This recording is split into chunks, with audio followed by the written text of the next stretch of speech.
Among the dozens of moons orbiting Saturn, one stands out immediately when you approach from this angle, shining brighter than all the others in the surrounding blackness.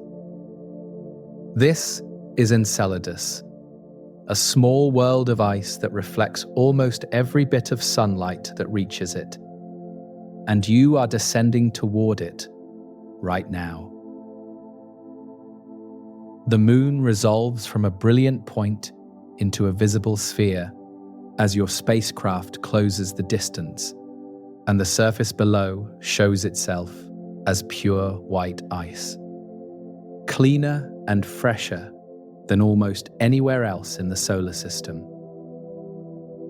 There is something about seeing a world for the first time from orbit, watching it transform from an abstraction into a place you can actually visit.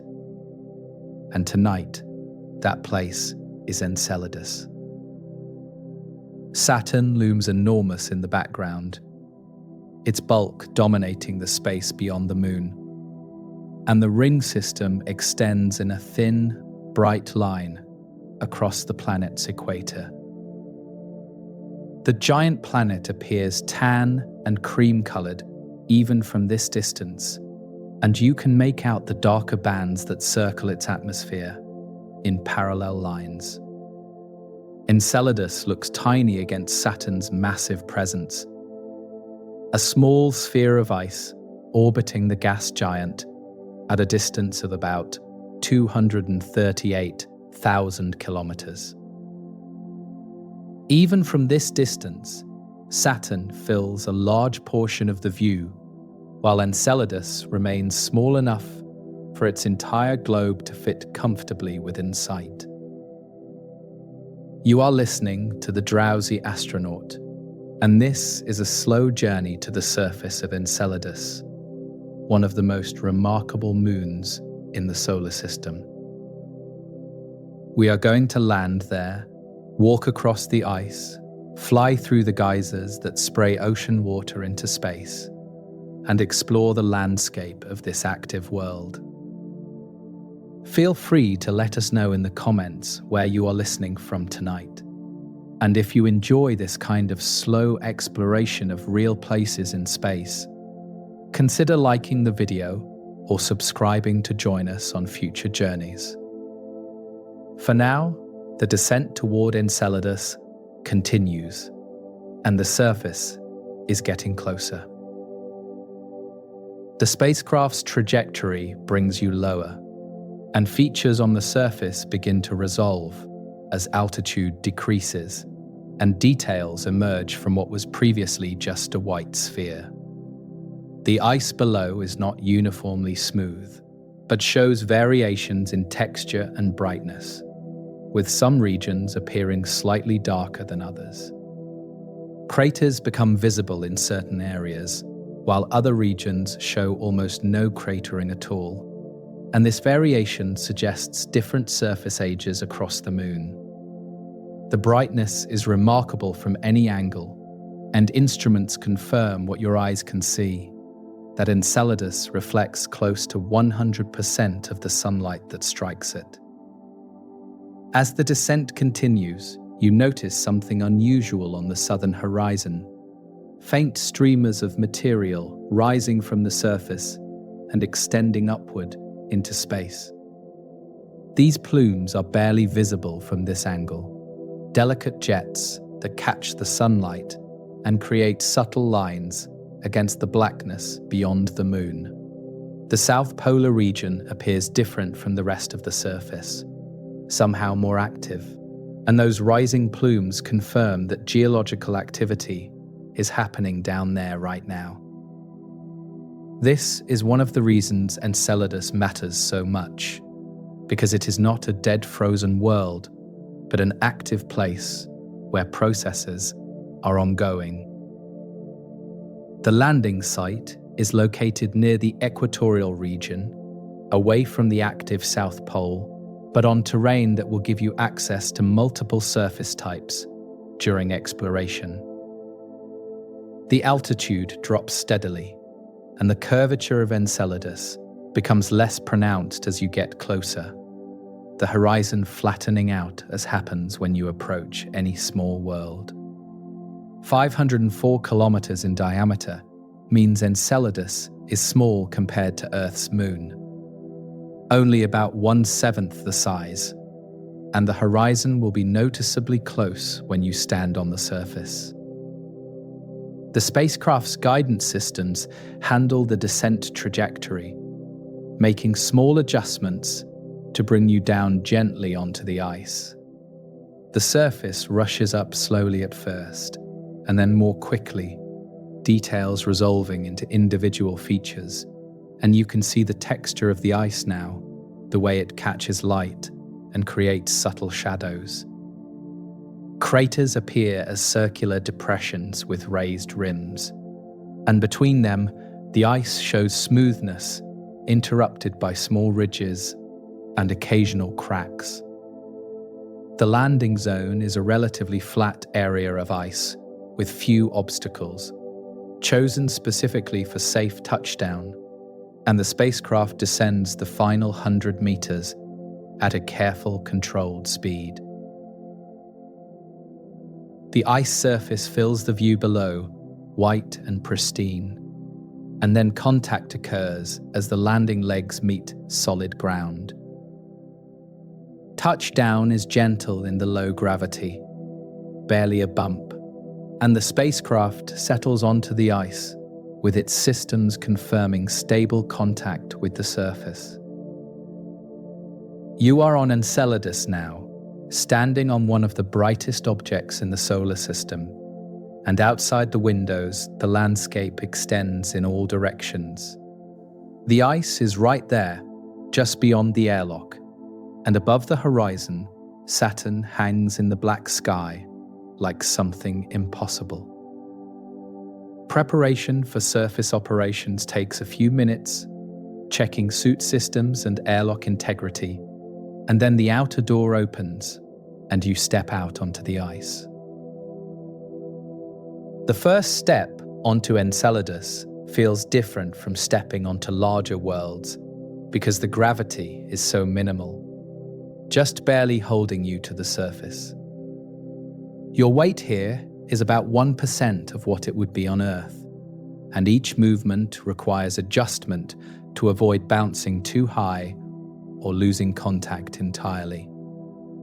The ice beneath your boots is solid and hard, frozen at temperatures around 75 Kelvin, which makes water ice as firm as granite. Your boot leaves an impression in the surface frost, a mark that will likely remain for thousands of years because there is no wind or weather to erase it. Looking around from ground level shows you the landscape in a way that orbital views cannot convey, and the ice extends to the horizon in gentle undulations. Craters are visible in the middle distance, their rims creating low ridges against the flat plain, and beyond them, the horizon curves more sharply than it would on Earth. The curvature is noticeable even from standing height, and the horizon is only about 1.5 kilometers away, close enough that you feel like you could almost walk to it. The sky above is completely black, despite the sunlight illuminating the surface, and stars are visible in all directions because there is no atmosphere to scatter light and create a blue sky. Saturn dominates the view overhead, filling an enormous portion of the sky and appearing about 30 times larger than the Moon looks from Earth. The planet's banded atmosphere is clearly visible, cream and tan clouds arranged in parallel stripes, and the ring system extends to either side in a thin, bright arc. From this angle, the rings appear edge-on, or nearly so, creating a delicate line that seems impossibly thin compared to the planet's bulk. Saturn does not move in the sky from this position because Enceladus is tidally locked, always showing the same face toward the planet. And from this spot, Saturn will remain in the same position day after day. The sunlight here feels different from sunlight on Earth. Not weaker exactly, but more direct, arriving without atmospheric softening or diffusion. Shadows are sharp and black, and surfaces in direct sun are bright, while shadowed areas are completely dark with no scattered light to fill them. The temperature in sunlight is still around 75 Kelvin, cold enough that carbon dioxide would freeze solid, and your suit's heating systems work constantly to maintain comfortable conditions. The silence is absolute because there is no atmosphere to carry sound, and the only noises you hear are your own breathing and the quiet mechanical sounds of the suit systems. Walking away from the lander lets you test movement in the low gravity, and each step launches you gently upward before you settle back to the ice. The technique is more gliding than walking, pushing off lightly and allowing momentum to carry you forward in long, shallow arcs. The ice surface shows texture up close, small irregularities and frost crystals that catch the light. And in some areas, the surface appears slightly smoother, where material from the distant plumes has settled over time. The brightness is almost overwhelming, and the ice reflects so much light that shadows appear less dark than they would on a less reflective surface. The landing site is located on what appears to be relatively old ice compared to the South Polar region, and a few small craters are visible within walking distance. The nearest crater is about 50 meters across, a shallow depression with a raised rim that casts a shadow across its interior. Walking toward it takes less than a minute in the low gravity, and standing on the rim gives you a view down into the bowl-shaped interior. The crater floor is smooth ice, and the walls slope gently rather than steeply, because ice on Enceladus flows slowly over millions of years and softens sharp features. Looking south from this position, you can see the faint plumes on the horizon, barely visible as subtle vertical features against the black sky. They are several hundred kilometers away, rising from the region near Enceladus's south pole, and they extend upward far beyond the visible horizon. Those plumes are spraying ocean water into space right now, material from beneath the ice shell reaching the surface through cracks and erupting in continuous geysers. You will visit that region soon, but first, the area around the landing site deserves exploration. And there is something valuable about understanding the typical terrain before examining the exceptional features. The ground beneath your feet connects you to the rest of Enceladus through unbroken ice that extends all the way down to the ocean. And that ocean lies somewhere between 20 and 30 kilometers below. The ice shell is thick here, solid water frozen into a layer that encases the entire moon, and beneath it, liquid water remains in contact with the rocky core.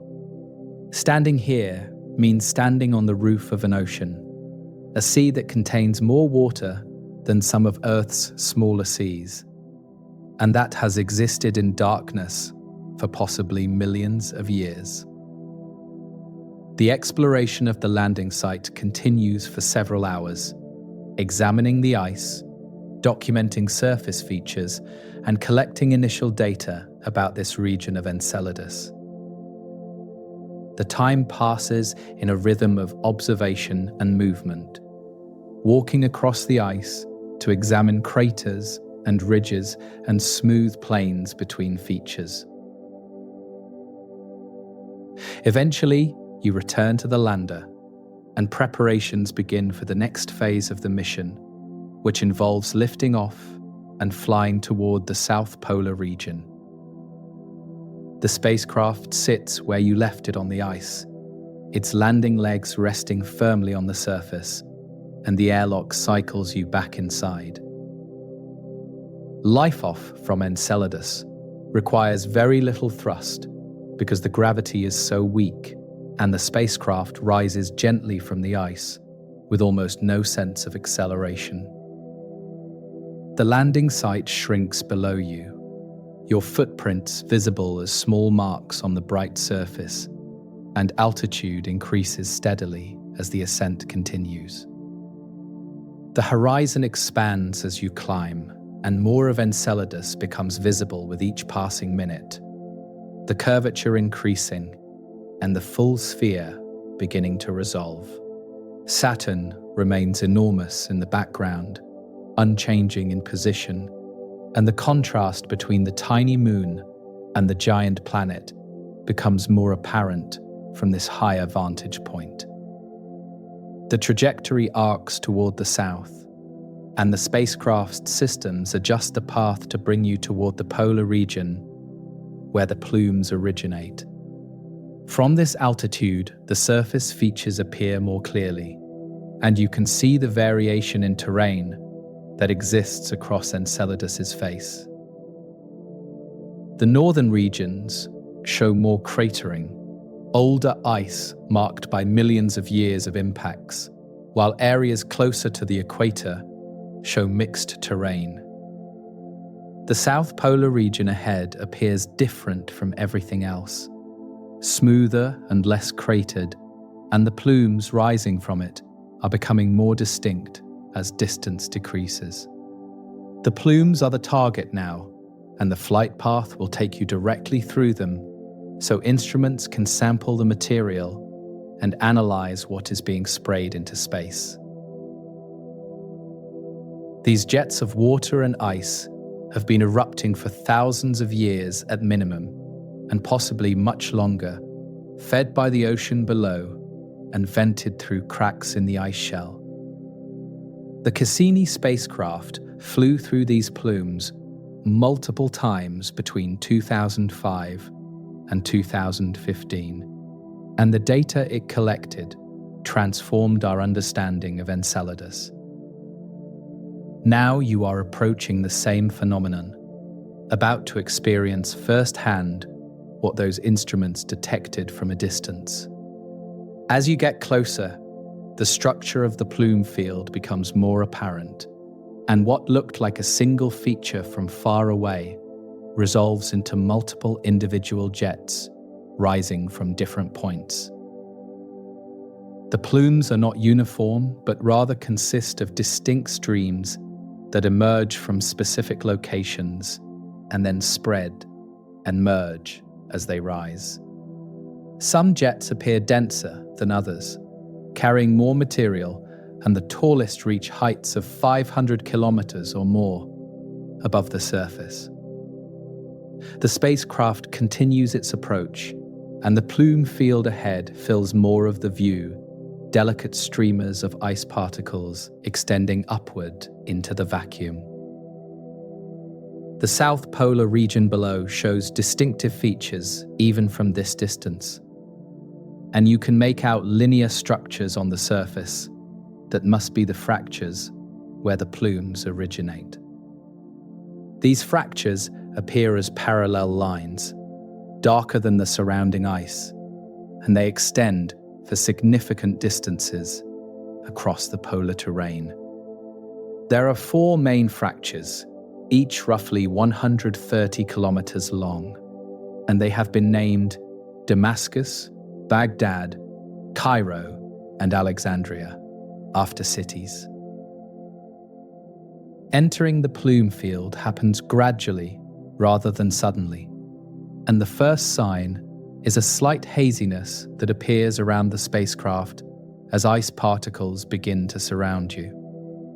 The particles are tiny, ranging from nanometers to micrometers in size, and there are trillions of them suspended in the space above Enceladus's south pole. Sunlight catches individual particles and makes them visible as points of light, and the effect is like flying through a three-dimensional field of glitter that extends in all directions. There is no turbulence or buffeting because there is no atmosphere, just the gentle presence of ice crystals drifting past at various velocities. Instruments on the spacecraft activate and begin sampling the plume material, drawing in particles and analyzing their composition in real time. The readings show primarily water vapor, which makes up about 91% of what is being detected, and the rest consists of other volatiles and trace materials. Carbon dioxide is present at about 4%, methane and ammonia in smaller amounts, and then traces of larger organic molecules that indicate more complex chemistry. Salt particles are detected, tiny grains of sodium chloride, and other salts that could only come from liquid water that has been in contact with rock. The spacecraft continues through the plume field, and denser regions pass by where individual jets create concentrated streams of material. Looking down through the ice particles, you can see the surface of Enceladus below, and the fractures are clearly visible now as dark lines against the bright ice. Jets are erupting from points along those fractures, visible as streams of material rising from the surface and spreading as they climb. Each jet originates from a specific vent, and the vents are spaced along the fracture lines at irregular intervals, some more active than others. The passage through the plumes takes several minutes because the field is extensive and the spacecraft moves through it at a controlled speed to allow proper sampling. The ice particles continue to surround you, countless individual crystals, each reflecting light, and the sun behind creates a backlit effect that makes the plumes glow. This material was beneath the surface minutes ago, liquid water in the ocean below, and now it is erupting into space and will either fall back to Enceladus or escape entirely to join Saturn's E-ring. The fact that you can sample ocean water without drilling through kilometers of ice makes this place uniquely accessible for study. Temperature sensors detect the warmth of the plume material compared to the surrounding space, and the particles register at around 190 Kelvin near their source. Much warmer than the surface average of 75 Kelvin.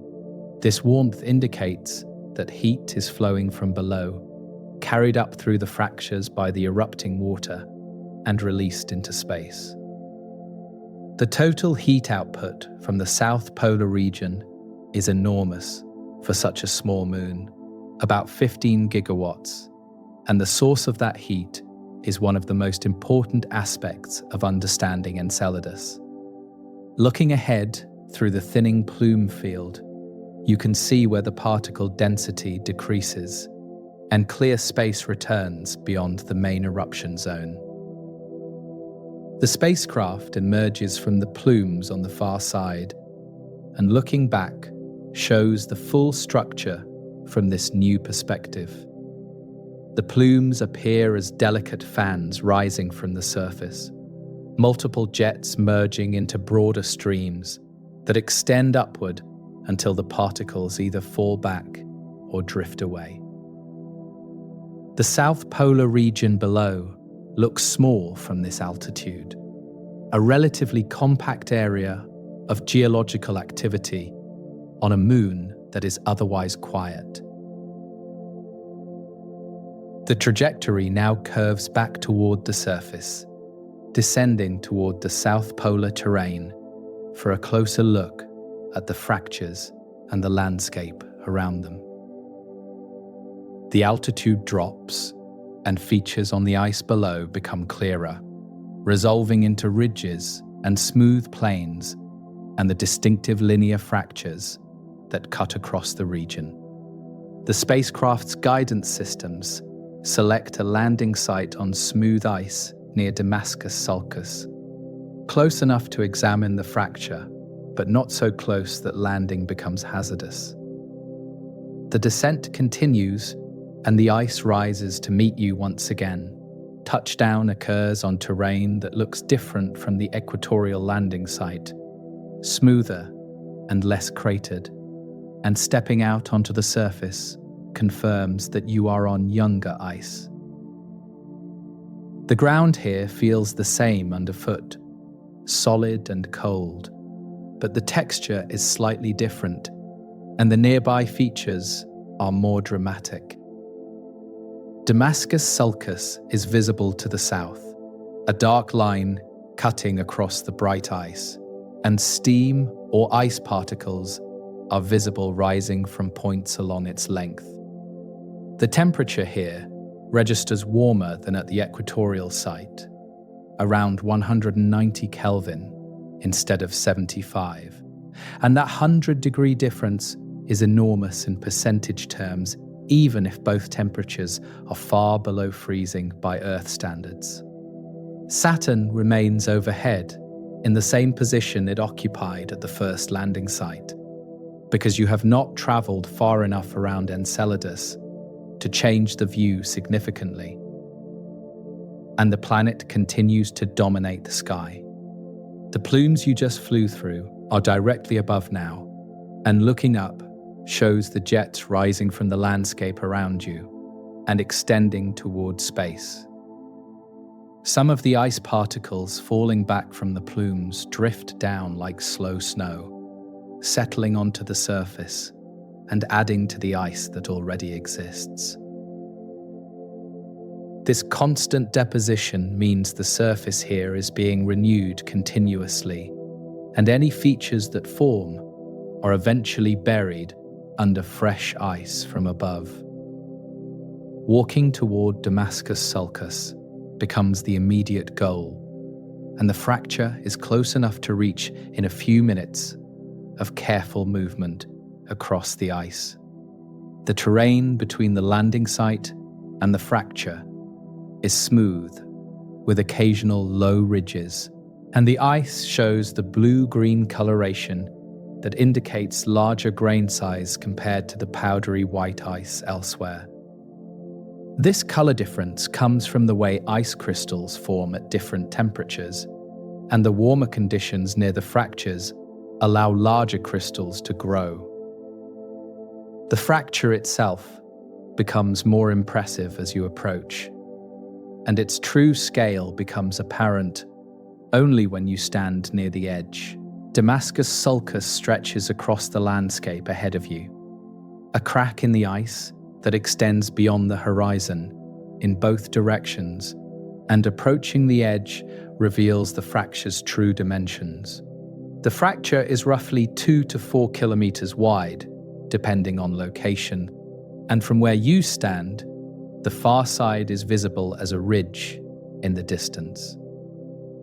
The ground slopes gently downward toward the fracture floor, and the depth is difficult to judge from this angle, but appears to be several hundred meters at minimum. Ice walls descend into shadow, and the darkness below suggests the fracture continues deeper than the visible portions indicate. The edges of Damascus Sulcus show elevated ridges that rise above the surrounding terrain, pushed upward by tectonic forces that created the fracture in the first place. These ridges are not mountains, but rather gentle rises in the ice, perhaps 50 to 100 meters higher than the plains. Walking along the ridge gives you a better view of the fracture's length, and you can see how it extends in a remarkably straight line across the South Polar region. The fracture's linearity indicates it formed from tension, pulling the ice apart, stretching the shell and creating a crack that goes deep into the ice layer. Looking down into Damascus Sulcus shows ice walls that catch sunlight on one side while the other remains in shadow, and the contrast creates sharp boundaries between light and dark. The floor of the fracture is visible in some places, smooth ice that appears different in texture from the walls, and in other places, the floor descends into darkness where sunlight cannot reach. Vapor rises from several points along the fracture bottom, visible as faint distortions in the air that are not really air, but rather plumes of water vapor emerging from vents.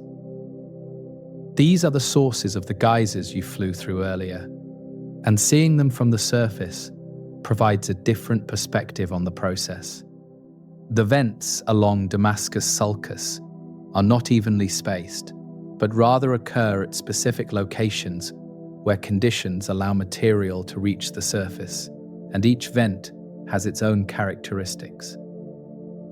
Some release steady streams while others pulse slightly, and the volume of material varies from vent to vent.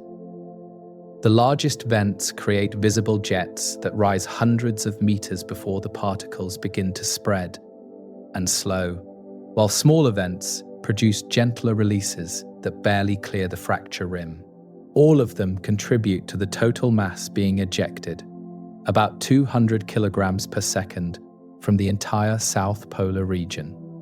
One particularly active vent is visible about a kilometer to the east along the fracture, and walking toward it means following the ridgeline while keeping the fracture to your left. The ice beneath your boots shows the same blue-green coloration that appears throughout the South Polar region, and occasional small cracks run perpendicular to the main fracture.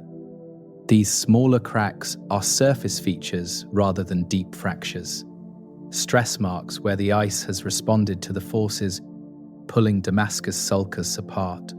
They create slight depressions and ridges that add texture to the otherwise smooth terrain.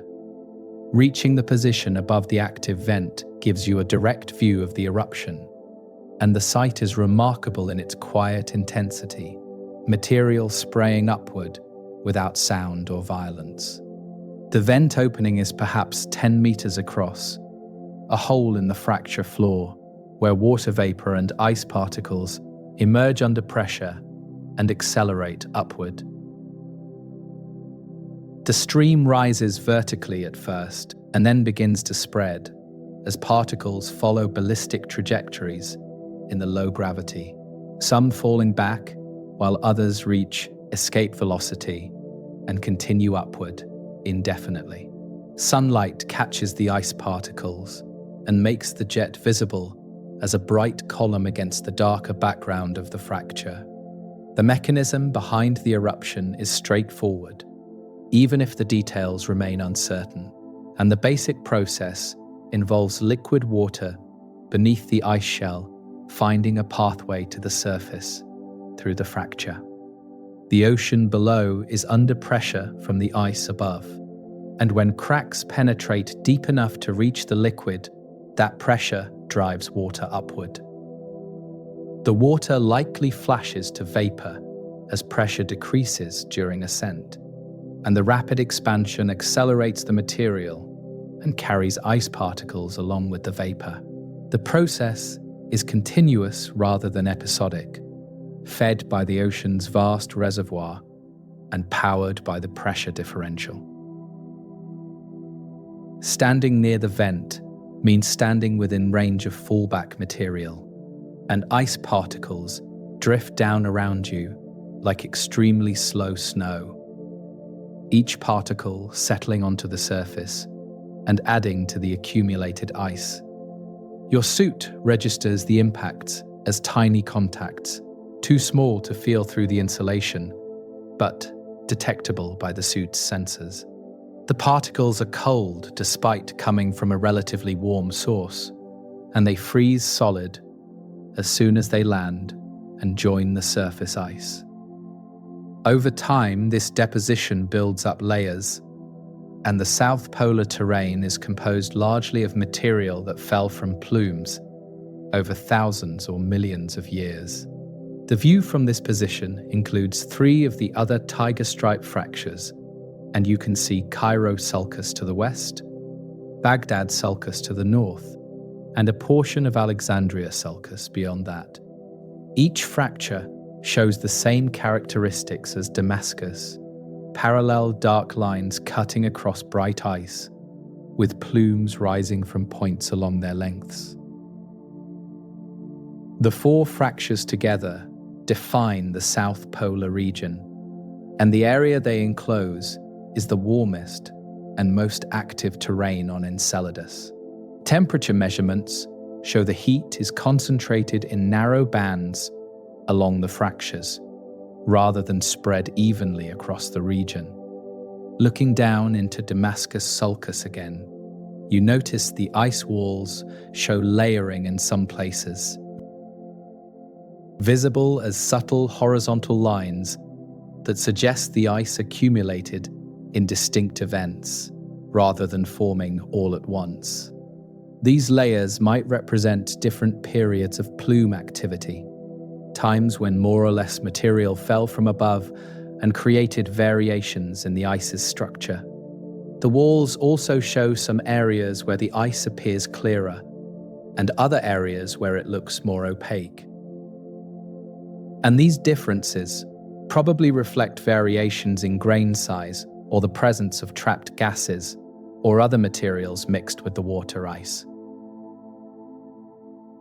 The fracture's depth is substantial, and estimates based on shadow measurements and known solar angles suggest Damascus sulcus reaches at least 500 meters deep, and possibly deeper in some sections. This depth is significant compared to the ice shell's total thickness of 20 to 30 kilometers, and the fracture penetrates perhaps 2% of the way through the shell. The cracks likely extend deeper than the visible floor, following narrow channels down toward the ocean, and these deep cracks provide the pathways that allow ocean water to reach the surface. The exact depth of the connection remains uncertain, but the presence of salts in the plume material confirms the water has contacted rock at some point. Walking back along the fracture rim toward the landing site gives you time to absorb the scale of what you are seeing, and Damascus sulcus remains impressive from every angle. The fracture is evidence of ongoing geological activity, proof that Enceladus is not a frozen, static world, but rather a place where tectonic forces continue to shape the surface. The energy required to pull the ice apart and maintain these fractures comes from somewhere, and understanding that source means understanding what makes Enceladus so different from other small moons. Most moons this size are geologically dead, their interiors frozen solid billions of years ago. But Enceladus remains active. The landing site appears ahead, the spacecraft visible as a small shape against the ice, and returning to it means crossing the smooth terrain that lies between the fractures. This area shows very few impact craters, and the surface appears extremely young by geological standards, possibly less than 100 million years old, and maybe far younger. The lack of craters indicates the surface is being renewed faster than impacts can accumulate, and the mechanism for renewal is the constant deposition of plume material.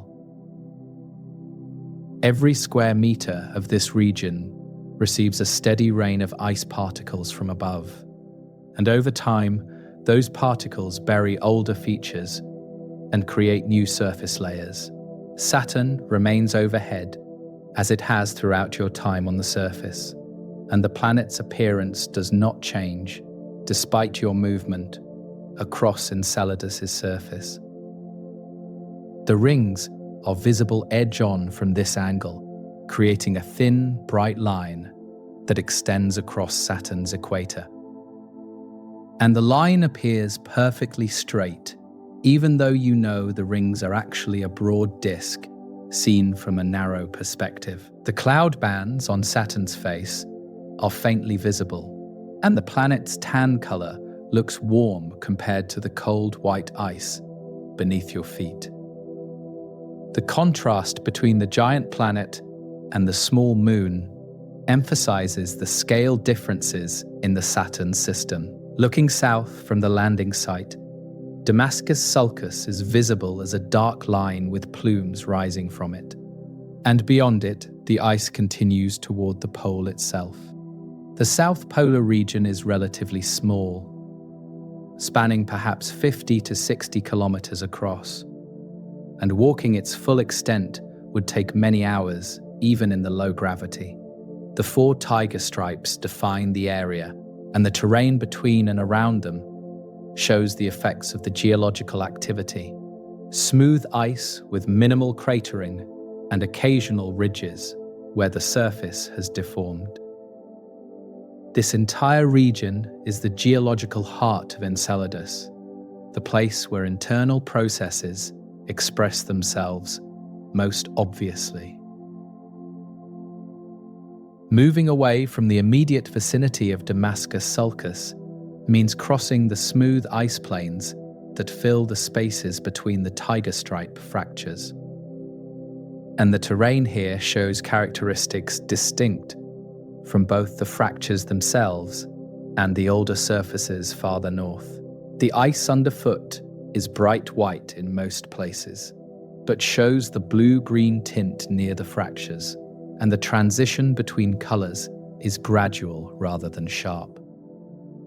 Each step carries you forward in the low gravity, and the movement becomes more natural with practice, less bouncing and more controlled gliding across the surface. The texture of the ice varies subtly across short distances, and some areas appear smoother, while others show slight roughness from accumulated frost or small-scale surface features. Temperature readings from your suit's sensors show variations of a few degrees depending on proximity to the fractures and the current position of the sun. And even these small differences matter when the base temperature is so low. The warmest areas near the fractures register around 190 Kelvin, while terrain farther away cools to perhaps 150 Kelvin, still warmer than the 75 Kelvin measured at equatorial latitudes. Looking around from a position between Damascus and Cairo Sulcus shows you both fractures at once, dark lines cutting across the white landscape, and plumes rising from multiple vents along their lengths. The plumes appear as vertical columns that fade into the black sky, and some reach heights where they are no longer visible from the surface because the particles have spread too thinly. Falling material from the plumes creates a constant, gentle rain of ice particles that you can see when the lighting angle is right, individual particles catching sunlight as they descend in slow motion. The accumulation rate is probably measured in micrometers or millimeters per year, but over thousands of years, this slow deposition builds substantial thickness. Walking toward Cairo Sulcus brings you to another of the main fractures, and the features here resemble those at Damascus, but with individual variations. Cairo Sulcus is slightly wider in some sections and narrower in others, and the ridges along its edges show different heights and profiles. Some portions of the fracture appear more active, with multiple vents erupting, while other sections show less activity or none at all. The variation suggests the pathways beneath the surface that feed the plumes are not uniform, and blockages or changes in ice thickness or fracture depth might affect how easily material reaches the surface in different locations. The ridge along Cairo Sulcus provides an elevated vantage point, and standing there gives you a view across the South Polar region toward the other fractures and the smoother terrain beyond. Baghdad Sulcus is visible to the north, and Alexandria Sulcus lies beyond that, and together the four fractures create a pattern that covers perhaps 2,000 square kilometers. This area is small compared to Enceladus's total surface area, but it accounts for essentially all of the Moon's current geological activity. The rest of Enceladus is quiet by comparison. Ancient ice, marked by impacts and shaped by long-past events, rather than ongoing processes. A particularly large plume rises from a vent about 2 kilometers east along Cairo Sulcus, and walking toward it means following the ridge while watching the jet climb into the sky. The plume appears thicker and more sustained than others nearby, suggesting a larger vent or a stronger flow of material from below. Approaching the position above the vent shows a wider opening in the fracture floor, perhaps 20 meters across, and the volume of material erupting is visibly greater than from smaller vents. The ice particles in the jet are dense enough to create a slight haze effect, and the column rises vertically for hundreds of meters before beginning to spread. Standing at the edge and looking down into the vent is like looking down into a well that connects to the ocean far below. And knowing that the water vapor emerging from this opening was liquid ocean water minutes ago creates a connection to the hidden sea. The pathway from ocean to surface probably involves narrow cracks that wind through the ice shell, and the water likely boils and freezes simultaneously as pressure drops during ascent, creating the mixture of vapor and ice particles that erupts at the surface. The process is violent in a mechanical sense, with rapid phase changes and pressure differentials, but it appears quiet from outside because there is no atmosphere to carry sound. The terrain around the active vents shows slight differences from areas farther away, and the ice appears fresher and cleaner within a few hundred meters of major plumes. This makes sense given the continuous deposition of new ice from fallback material. And surfaces near vents receive more fallback than distant areas. The ice here is probably younger by orders of magnitude than ice even a kilometer away, and the surface age might be measured in years or decades rather than centuries or millennia. The continuous renewal means this terrain is perpetually young, constantly buried under new ice from above. Moving away from Cairo Sulcus toward the interior region between fractures, you cross terrain that shows almost no features beyond gentle undulations and the occasional small ridge. The flatness is remarkable, and the horizon appears as a nearly level line in all directions where the ice meets the black sky. The curvature of Enceladus is still apparent because of the Moon's small size, and the horizon remains close. But within that limited view, the landscape appears almost perfectly smooth. This smoothness results from the combination of recent geological activity and the lack of erosional processes, and surfaces here have not had time to develop the roughness that comes with age. Small cracks appear occasionally in the surface ice, narrow lines that extend for tens or hundreds of meters before fading or intersecting with other cracks. These surface cracks are different from the tiger stripes, much smaller and shallower, and they represent stress fractures where the ice has responded to forces by cracking rather than deforming. The cracks are only centimeters wide and perhaps a meter deep, and stepping over them is easy in the low gravity. Some cracks show evidence of refreezing, where water or slush filled the opening and then froze solid, creating a slightly different ice texture than the surrounding surface. Looking up at the sky shows Saturn in its permanent position, and the stars visible around the planet do not twinkle because there is no atmosphere to distort their light.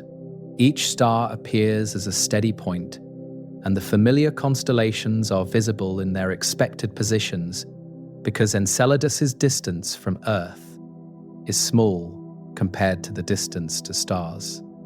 The Milky Way is visible as a band of light crossing the sky, and individual stars within the galactic band are resolved clearly without atmospheric interference. The view is similar to what you might see from deep space, far from any world, except Saturn's bulk dominates one portion of the sky. Baghdad Sulcus appears ahead, and walking toward it brings you to the third of the four main tiger stripes. The characteristics here match those at the other fractures: dark parallel edges with elevated ridges and a floor that descends into shadow. Plumes rise from several vents along the visible length, and the jets create the same silent eruptions you have seen elsewhere. The fracture extends toward the horizon in both directions, and its straightness over such distances indicates the forces that created it were uniform and powerful, pulling the ice apart along a clean line rather than creating an irregular crack. The ice near Baghdad Sulcus shows layering more clearly than elsewhere, and the walls of the fracture reveal horizontal bands that suggest different depositional events or changes in ice composition over time. Some layers appear darker than others, possibly indicating higher concentrations of non-ice material, while other layers are pure white.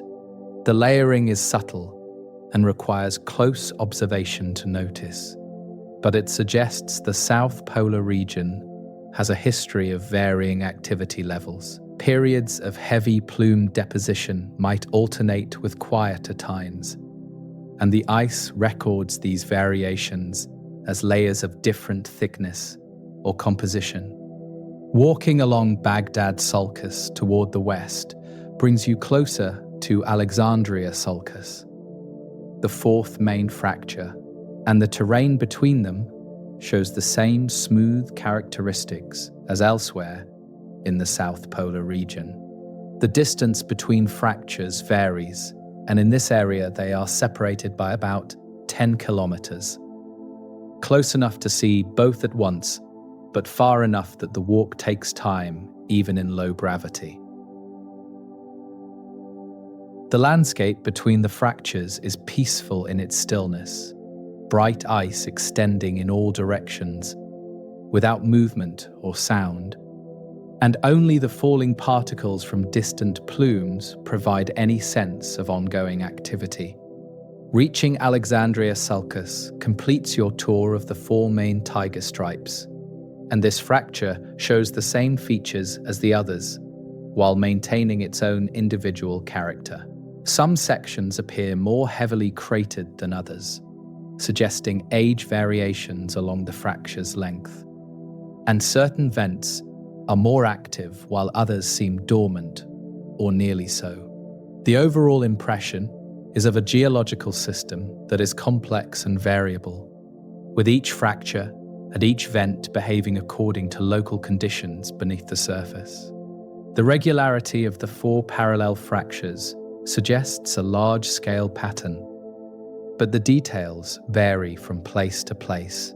Looking back toward the landing site from Alexandria Sulcus shows how far you have traveled across the South Polar terrain, and the spacecraft is barely visible in the distance as a tiny shape against the ice. The walk has covered perhaps 20 kilometers, and the time spent has allowed thorough observation of the active region and its features. The South Polar area is small enough to cross in a few hours of walking, but each section reveals details worth examining closely. And rushing would mean missing subtleties that contribute to understanding how this region functions. Saturn's position has not changed during your traverse, and the planet remains in the same spot overhead, a constant reference point in the sky. The rings catch sunlight and appear bright against the planet's bulk, and the thin line they create extends far beyond Saturn's visible edges in both directions.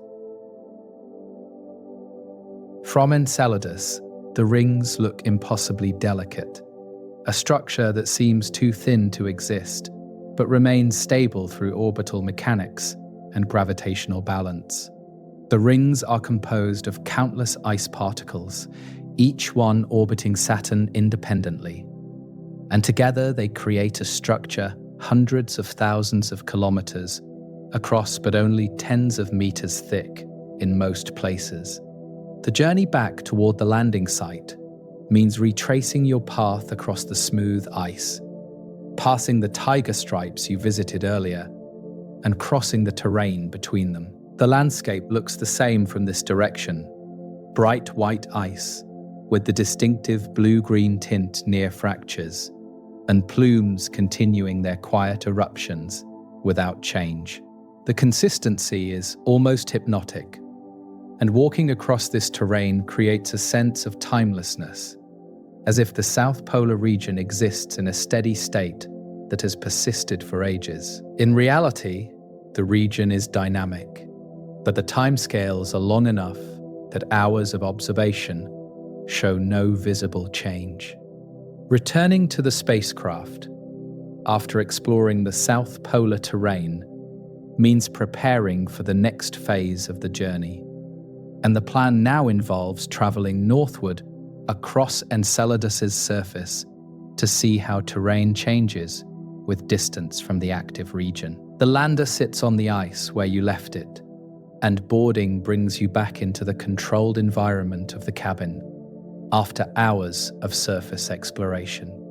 Systems activate for the journey ahead, and soon the spacecraft lifts gently from the South Polar ice, rising above the smooth terrain and gaining altitude. The tiger stripes shrink below you, and the plumes become visible again from this elevated perspective. Delicate jets rising from the fractures and extending into space. The flight northward follows a trajectory that will bring you down again at a location several hundred kilometers from the South Pole, far enough that the terrain should show different characteristics.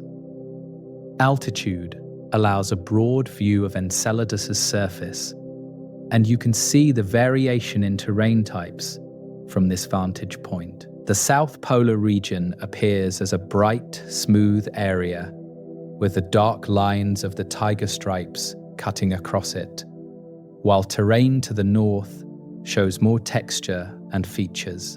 Craters become visible in the northern regions, small circular marks that indicate older ice, and the transition from crater-free to crater terrain is gradual rather than sudden.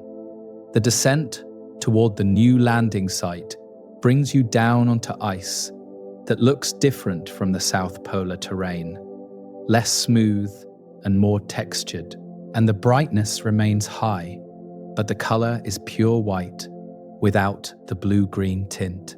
Touchdown occurs on a plain between low ridges, and stepping out shows you a landscape that feels older and more settled than the active South. The ice here is still solid underfoot, the same water ice composition, but the surface texture shows more variation with frost deposits and small irregularities that have accumulated over time.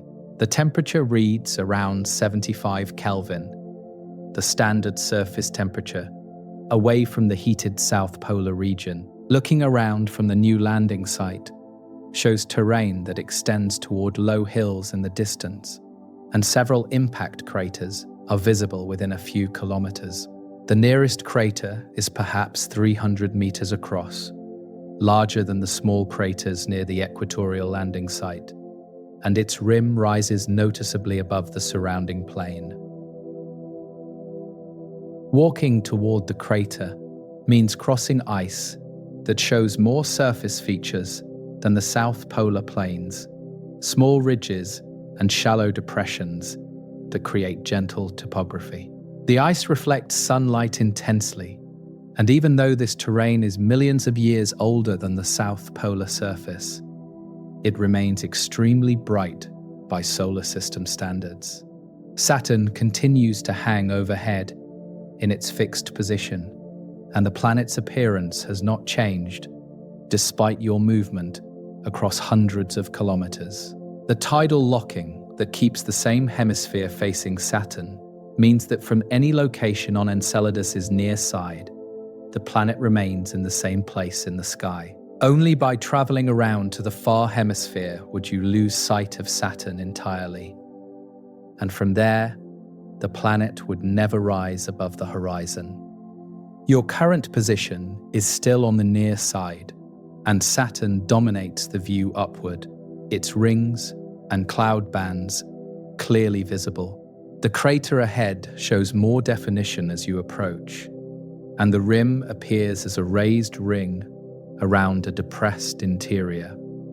Impact craters on ice worlds behave differently from craters on rocky bodies, because ice flows slowly over geological time, and even frozen solid ice has viscosity on long timescales. This crater's walls slope more gently than a fresh crater would, and the floor appears smoother than you would expect from an impact event.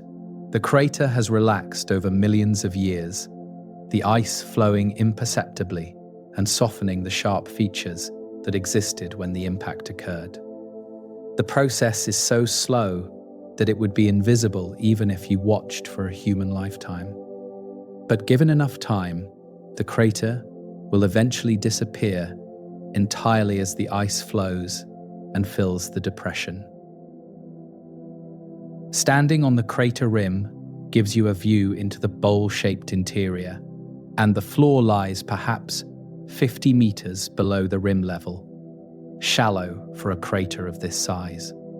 The walls show layering in a few places where different ice deposits created visible boundaries. And these layers probably represent different periods when material fell from space and accumulated on the surface. Some layers might be impact ejecta from other craters, while others could be deposits from Enceladus's plumes that reach this far north through atmospheric dispersion or ballistic trajectories. The ice here contains a history written in layers, though reading that history requires more detailed analysis than visual observation alone can provide. The view from the rim shows more craters in the distance, and the northern horizon appears more cratered than the terrain near the landing site. This makes sense given that crater density generally increases with distance from the South Pole, where active resurfacing erases impacts through continuous ice deposition. Here at mid-latitudes, the resurfacing rate is lower, and impacts accumulate over longer periods, creating the cratered landscape visible to the north. The transition is gradual, and mapping the crater density as you travel would show a smooth increase from south to north. Walking down into the crater means descending the inner wall, and the slope is gentle enough that movement poses no difficulty in the low gravity. The ice beneath your boots shows the same texture as elsewhere, hard and solid, and the crater floor is smooth with a fine layer of frost covering older ice. Standing at the center and looking up at the rim creates a perspective on the crater's size, and the walls rise around you in all directions, forming a circular horizon. The sky above remains black, with stars visible, and Saturn appears directly overhead from this position, its presence unchanged by your descent into the crater. Climbing back out and continuing northward means walking across terrain that shows increasing age, and craters appear more frequently the farther you travel from the South Pole. The ice remains bright everywhere, reflecting nearly all the sunlight that reaches it. And this brightness is one of Enceladus's defining characteristics. The reflectivity comes from the freshness of the ice, which is constantly being renewed by plume material that deposits globally even though most of it falls near the source. Some particles reach high enough that they travel far from the South Pole before settling. And over millions of years, this slow global deposition keeps the entire surface relatively young. A rover would make this traverse more efficient, and you return to the landing site to retrieve a vehicle designed for extended surface travel. The rover handles easily in the low gravity, and driving across the ice is smooth because the surface is relatively flat, without large obstacles. The speed is moderate, perhaps 20 kilometers per hour, fast enough to cover distance without rushing so quickly that details blur. The rover's wheels leave tracks in the surface frost, parallel lines that extend behind as you drive, and those tracks will likely remain for thousands of years because there is no wind or weather to erase them. Driving northward, you watch the terrain change gradually over tens of kilometers, and the crater density increases as the surface age increases. Some craters overlap, indicating multiple impact events in the same area, and the overlapping patterns show which craters are older and which are newer based on which features cut across others. The oldest craters are the most relaxed, their rims lowest and their floors smoothest, while younger craters show sharper definition and steeper walls. The range of crater ages suggests this region has been accumulating impacts for hundreds of millions to possibly billions of years. The surface here shows features beyond craters, including long shallow valleys and low ridges that suggest tectonic activity at some point in Enceladus's past. The ridges are not high, perhaps 10 to 20 meters, but they extend for kilometers and create visible lines across the landscape. Some ridges run parallel to each other, indicating they formed from the same tectonic stress, while others cross at angles, suggesting different formation periods. The presence of tectonic features away from the South Pole indicates that Enceladus has experienced geological activity across its surface, though the current activity is concentrated at the south. Stopping the rover on a ridge gives you an elevated view across the surrounding terrain, and craters extend to the horizon in all directions. The landscape feels ancient here, despite the bright ice, and the accumulation of impact features creates a sense of deep time.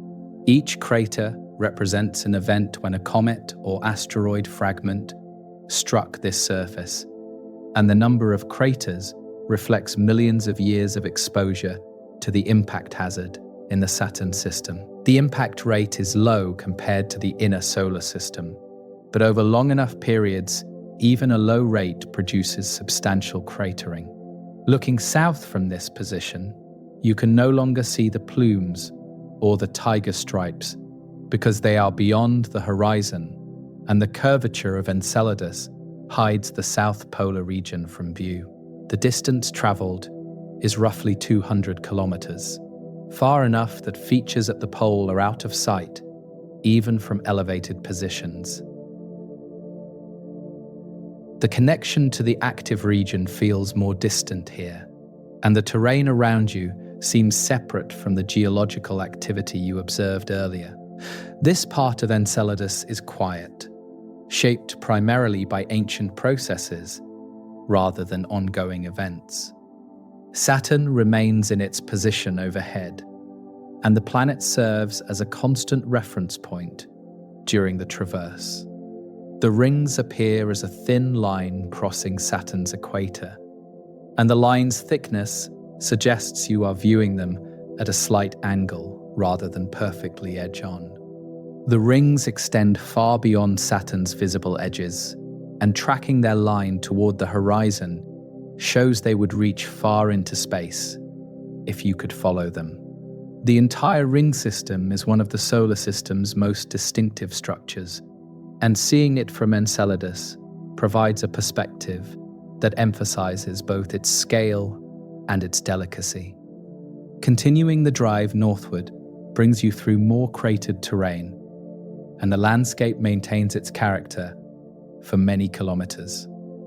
The ice remains bright, the craters continue their pattern of overlapping and relaxed features, and the occasional ridge or valley adds topographic variation. The traverse is unhurried, allowing time to observe details and notice subtleties, and the rover moves steadily across the ice while you watch the terrain pass. The journey feels timeless in the sense that the landscape has existed like this for vast periods, and your passage through it is a brief moment in its long history. The terrain ahead shows increasing complexity as the traverse continues northward, and the craters here appear more numerous and more varied in size than in the regions closer to the equator. The largest crater visible from the current position is perhaps 15 kilometers across, its rim forming a low, circular ridge on the horizon, and smaller craters fill the space around it in overlapping patterns. Driving toward the large crater means crossing terrain marked by countless impacts, and the surface age here must be measured in billions of years rather than millions. This is ancient ice, some of the oldest on Enceladus, and it has been exposed to space for long enough that impact saturation has nearly occurred in some areas. Approaching the large crater shows its scale more clearly, and the rim rises gradually above the surrounding plains as a low ridge that circles the entire structure. The crater's diameter makes it impossible to see the full circle from ground level, and the curvature extends beyond the visible horizon in both directions. The rim's height is perhaps 100 meters above the plain, modest for a crater of this size, and the gentle slope reflects the same relaxation process that has softened all ice craters on Enceladus. The impact that created this feature probably occurred hundreds of millions or even billions of years ago, and the slow flow of ice has been smoothing the crater ever since. Stopping the rover near the rim and stepping out onto the ice gives you a chance to examine the crater on foot, and walking up the rim slope is easy in the low gravity.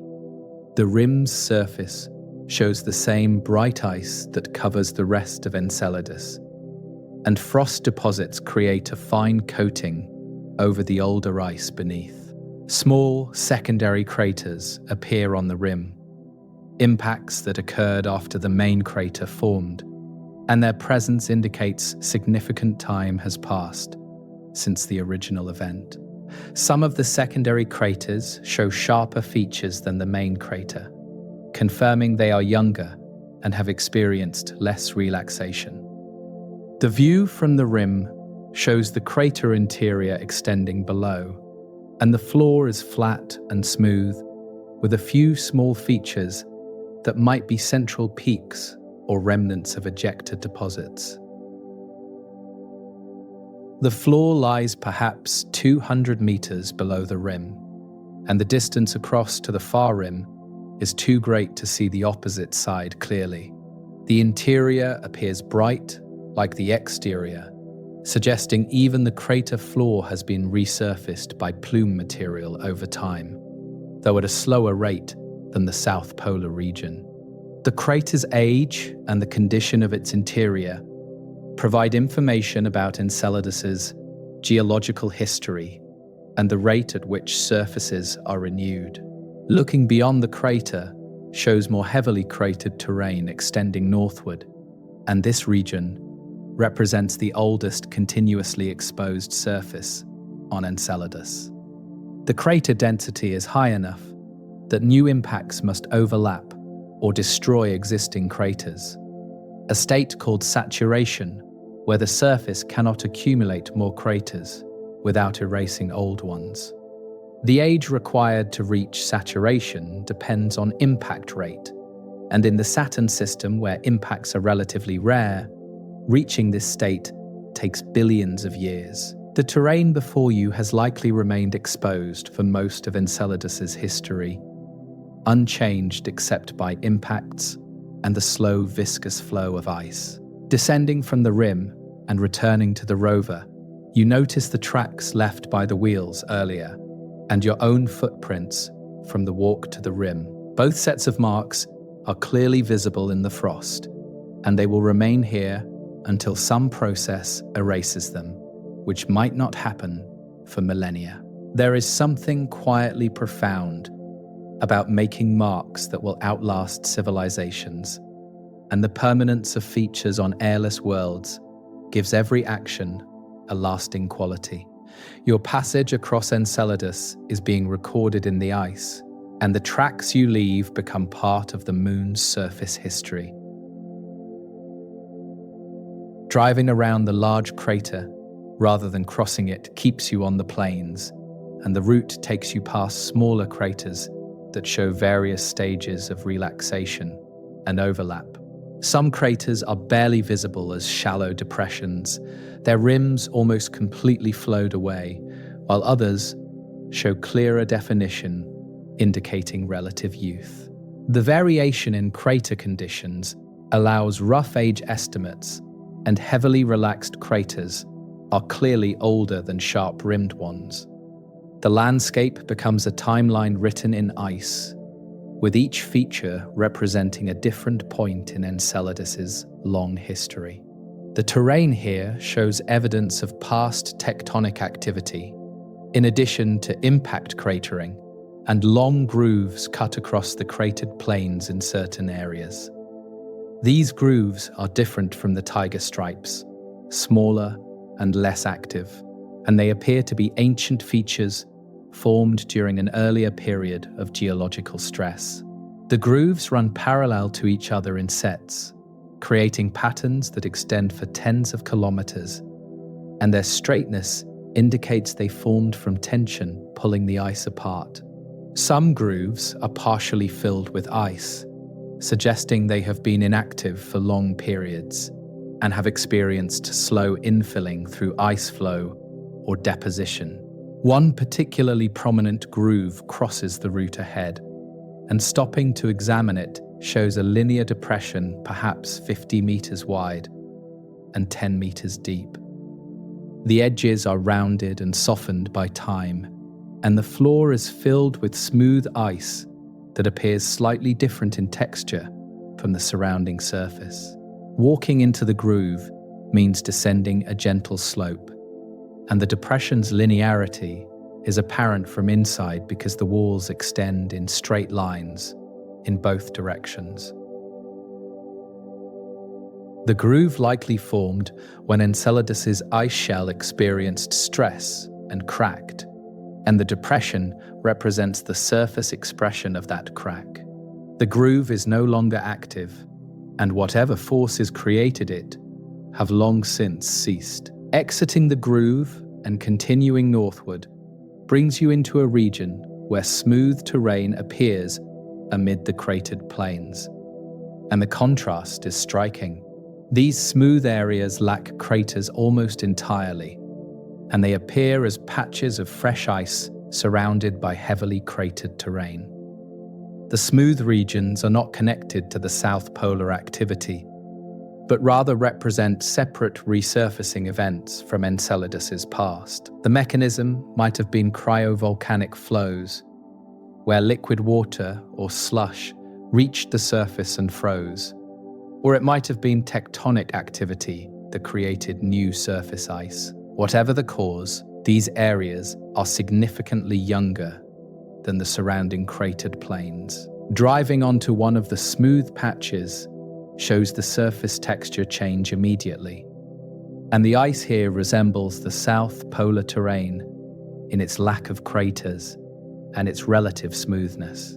The color is slightly different, pure white without the blue-green tint, suggesting cooler formation temperatures than the South Polar ice. The smooth area extends for several kilometers before transitioning back to cratered terrain, and mapping its full extent would require more extensive exploration. Similar smooth regions are visible in the distance, and they appear as irregular patches scattered across the northern hemisphere. The existence of these smooth young areas, far from the South Pole, indicates that Enceladus has experienced multiple phases of geological activity, and the South Polar plumes are only the latest manifestation of processes that have operated throughout the Moon's history. Earlier activity might have occurred at different locations, possibly even at the North Pole, and the evidence remains in the smooth regions that break up the ancient cratered terrain. Understanding why activity moves from place to place over time requires modeling the internal heat distribution and the stress patterns in the ice shell, and those models remain areas of active research. Stopping at the boundary between smooth and cratered terrain gives you a clear view of the contrast, and you can stand with 1 foot on each surface type. The boundary is relatively sharp, suggesting the resurfacing event that created the smooth area happened quickly. In geological terms, perhaps a flow that spread and froze over a short period. The smooth ice appears slightly lower than the cratered terrain, as if it filled a depression, and this supports the cryovolcanic interpretation, where liquid or slush flowed into a low area and solidified. The surface here holds clues to Enceladus's past, and each feature contributes to understanding how this small moon has remained active over billions of years. Looking up at Saturn from this position shows the planet in its usual spot, and the rings catch the light in a way that makes them appear brighter than the planet's disk. The ring particles are ice, similar to the ice beneath your feet, and they reflect sunlight efficiently. The rings are also much younger than Enceladus itself, possibly only a few 100 million years old, and their origin remains debated. Some theories suggest the rings formed from a moon that broke apart, while others propose they are remnants from Saturn's formation that never coalesced into a moon. Whatever their origin, the rings are a temporary feature on astronomical timescales, and they will not last forever. Returning to the rover and continuing the traverse brings you through more mixed terrain, and the pattern of cratered plains, interrupted by smooth regions, continues for many kilometers. The landscape feels complex here, shaped by multiple processes over long periods, and the overlapping geological events create a layered history. Reading that history requires careful observation and analysis, and the surface features you see are the visible evidence of processes that operated beneath the ice. The ice shell is not just a passive cover, but rather an active participant in Enceladus's geology, deforming and cracking and flowing in response to internal and external forces. The northern terrain extends ahead with no obvious end, and the traverse could continue for hundreds more kilometers without returning to the South Pole. Enceladus's total circumference is about 1,580 kilometers, small enough that driving continuously would circle the moon in a day or two.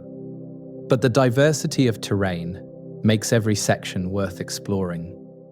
The decision to turn back or continue depends on the mission timeline and the goals of the exploration. And for now, the observation of northern cratered terrain has provided valuable context for understanding the moon's geological diversity. The drive continues across the northern terrain, and the landscape ahead shows another transition as a region of grooved terrain appears on the horizon. The grooves here are more extensive than the isolated ones observed earlier, and they create a distinctive pattern across the surface, visible even from a distance. This area is known as Samarkand Sulci, a region of parallel ridges and valleys that extends for dozens of kilometers, and it represents one of the most tectonically complex areas outside the South Polar region. Approaching Samarkand Sulci means crossing the transition from cratered plains into grooved terrain, and the change is gradual rather than abrupt. The grooves become more defined as you get closer, and the pattern resolves into parallel ridges separated by valleys, each ridge perhaps 20 to 30 meters high and spaced a few hundred meters apart. The ridges run in the same direction, creating a series of linear features that give the landscape a distinctive texture when viewed from above or from an angle. Driving between the ridges means navigating valleys that channel the route, and the rover follows one valley northward with ridges rising on either side. The walls are not vertical, but rather slope gently, and the valley floor is smooth ice, similar to the plains, but confined between the elevated ridges. The formation of these grooves likely involved tectonic extension, where the ice shell was pulled apart, creating the valleys, and compression, where material was pushed up, creating the ridges. The forces required to deform the ice this extensively indicate significant stress, and the pattern's regularity suggests the stress was applied uniformly across the region. The grooves are ancient features, possibly billions of years old, and they represent a period when Enceladus's ice shell was actively deforming in this area. The activity has long since ceased, and the grooves now stand as frozen records of ancient tectonic events. Stopping to examine one ridge up close shows the ice structure in detail, and the ridge's surface is heavily cratered, indicating great age. The craters on the ridge include some that are cut by the ridge formation, suggesting impacts that occurred before the ridge formed, and others that formed after. This cross-cutting relationship allows relative age determination, and it confirms the grooves are old enough that they have accumulated significant cratering since their formation. The ice here is bright like everywhere else on Enceladus, and frost deposits coat the surface in a fine layer that sparkles in the sunlight. Walking to the top of a ridge gives you a view across the grooved terrain, and the parallel ridges extend to the horizon in both directions, creating a landscape of repeating lines. The valley floors between ridges are in shadow where the low sun angle does not reach, and the shadows create dark bands that alternate with bright sunlit ridges.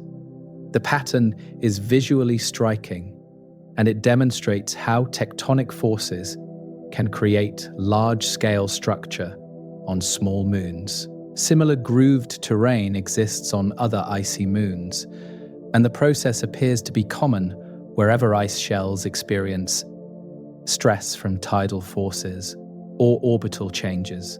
Saturn remains overhead as always, and the planet's appearance provides a constant reference throughout the changing terrain. The rings are clearly visible, and their orientation shows you are viewing them at a slight angle from this latitude. The rings appear as bright arcs extending from Saturn's equator toward empty space, and the arcs fade into darkness, where the ring particles are too sparse to reflect visible light. The ring system's full extent is enormous, reaching hundreds of thousands of kilometers from Saturn's center. But from Enceladus, they appear as delicate structures that seem impossibly thin. Descending from the ridge and returning to the rover, you continue through Samarkand-Sulci toward the northern edge of the grooved region. The terrain maintains its character for kilometers, parallel ridges and valleys extending in regular patterns, and the consistency suggests the formation process operated uniformly across a large area. Eventually, the grooves begin to fade, and the landscape transitions back to cratered plains, where impact features dominate and tectonic features become less common. The boundary between grooved and ungrooved terrain is gradual, with grooves becoming shallower and more widely spaced before disappearing entirely. Beyond Samarkand-Sulci, the terrain shows mixed characteristics, with areas of cratering interrupted by smooth patches and occasional shallow grooves. The geological complexity here indicates multiple episodes of activity separated by long quiet periods, and the surface preserves evidence of each episode.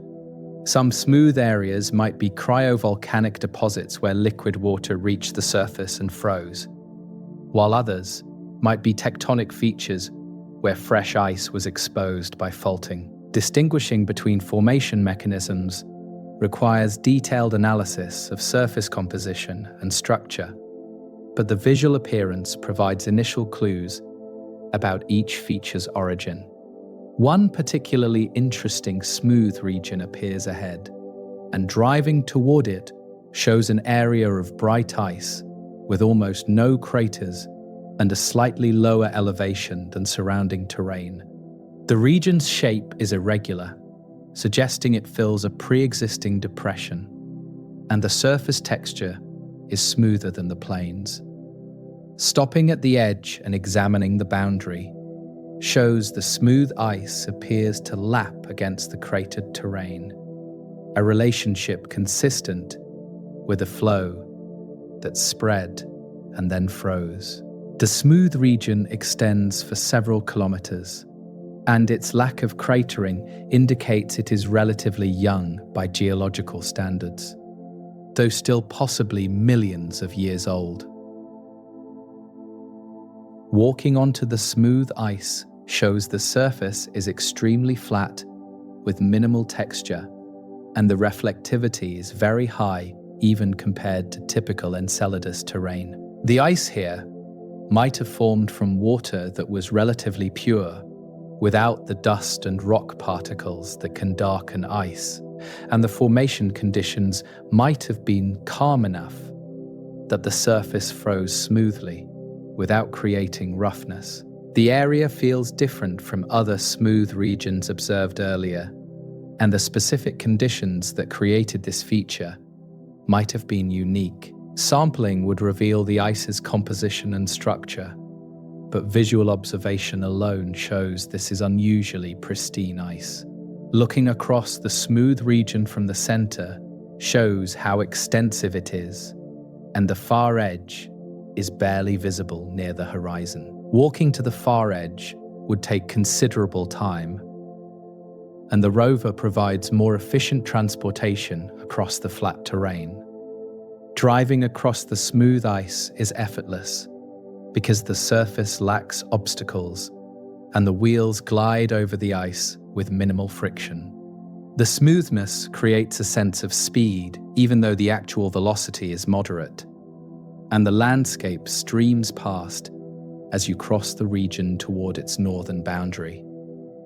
Reaching the far edge shows the transition back to cratered terrain, and the boundary here is less distinct than on the southern side, with the smooth ice gradually giving way to surfaces that show more texture and occasional small craters. The transition zone extends for hundreds of meters, and it might represent an area where the flow thinned at the edges or where partial cratering has occurred since formation. Beyond the transition, cratered plains resume their pattern of overlapping impacts and ancient ice, and the smooth region lies behind as a distinct feature in the landscape. The exploration of northern Enceladus has revealed a complex geological history written in ice. And the variety of terrain types demonstrates that this small moon has experienced diverse processes over billions of years. The south polar activity is the current expression of geological forces, but the evidence shows activity has occurred elsewhere and at other times. Enceladus is not simply a frozen world with one active region, but rather a dynamic body that has responded to internal heat and external stresses throughout its history. The surface preserves records of these responses, and patient observation reveals the story. Turning the rover southward means beginning the return journey toward the equatorial region and eventually the South Pole. And the traverse will cover much of the same terrain observed during the northward drive. The landscape looks different from this direction, and features that were approached from one side now appear from the other, creating new perspectives. The cratered plains extend ahead, and the route will take you back through the grooved terrain of Samarkand Sulci and across the mid-latitude regions toward the more familiar landscapes near the equator and South Pole. The sun's position has changed slightly during the hours of exploration, and the lighting angle creates different shadow patterns across the terrain. Enceladus's day is 33 hours long, the same as its orbital period, and the sun moves slowly across the sky from one horizon to the other. The shadows cast by ridges and crater rims shift gradually as the sun progresses, and features that were in shadow earlier might now be illuminated while previously bright areas have darkened. The changing light reveals different aspects of the terrain, and observing the same features at different times provides more complete understanding of their structure. The return journey southward provides time to consider what powers Enceladus's geological activity, and understanding the heat source is central to understanding everything observed during this exploration. The surface features, the plumes, the fractures, and the ancient smooth regions all require energy to form and maintain. And on such a small moon, the energy source is not immediately obvious. Enceladus is far too small to retain heat from its formation, and radioactive decay in its rocky core cannot provide enough energy to explain the observed activity. The answer lies in tidal heating, a process that generates warmth through gravitational interactions with Saturn and other moons.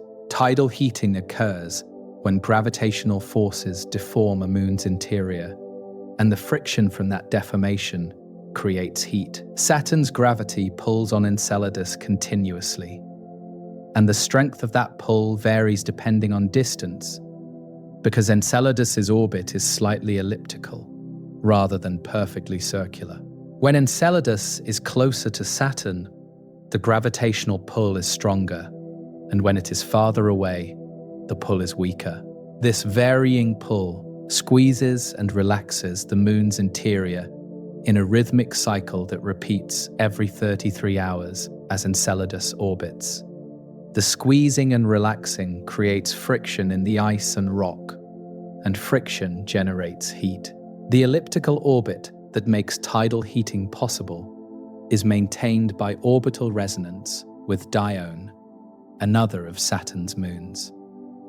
Enceladus orbits Saturn twice for every one orbit Dione completes, and this 2-to-1 ratio creates a stable relationship that prevents Enceladus's orbit from becoming circular.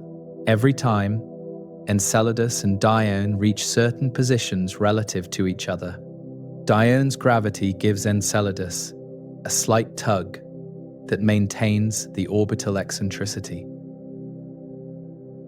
Without this resonance, tidal forces from Saturn would circularize Enceladus's orbit over time, and the tidal heating would cease.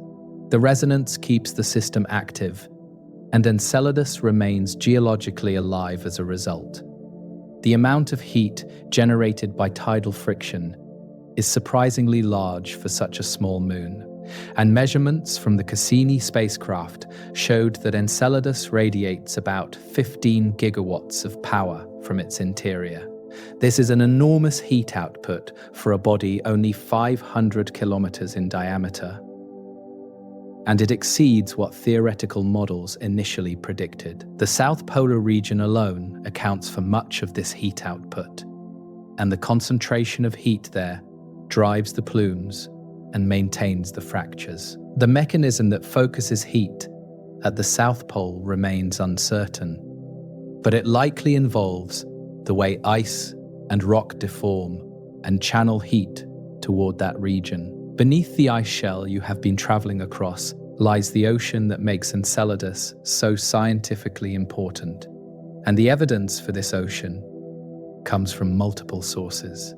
The plumes provide direct samples of ocean water, and their composition shows salts and other materials that indicate contact with rock.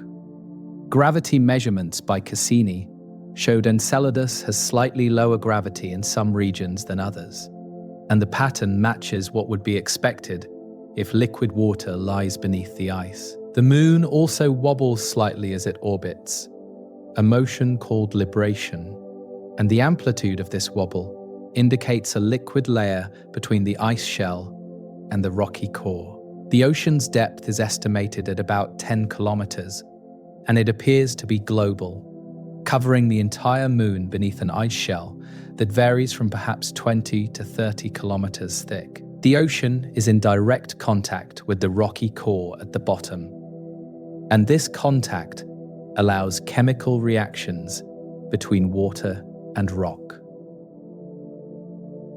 These reactions are crucial because they can produce chemical energy and raw materials that might support life. On Earth, similar reactions occur at hydrothermal vents on the ocean floor, and those vents support ecosystems that do not depend on sunlight. The same might be possible in Enceladus's ocean. The temperature of the ocean is probably close to 0 degrees Celsius in most places, just warm enough to remain liquid under the pressure of the ice above. Near the ocean floor where hydrothermal activity occurs, temperatures could be significantly higher, perhaps 90 degrees Celsius, or even more at vent sites. The warm water rising from vents would create circulation patterns in the ocean, carrying heat and chemicals upward and distributing them through the water column. Cold water would sink back toward the floor, creating convection currents similar to those in Earth's oceans, but driven by hydrothermal heat rather than solar heating.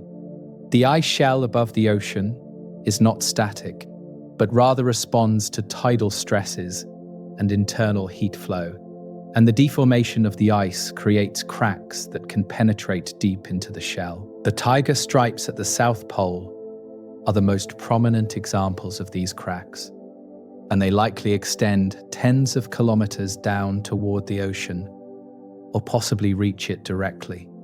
Water under pressure in the ocean can rise through the cracks, and as pressure decreases during ascent, the water begins to boil and flash to vapor. This process creates the plumes, with a mixture of water vapor and ice particles erupting at the surface and escaping into space.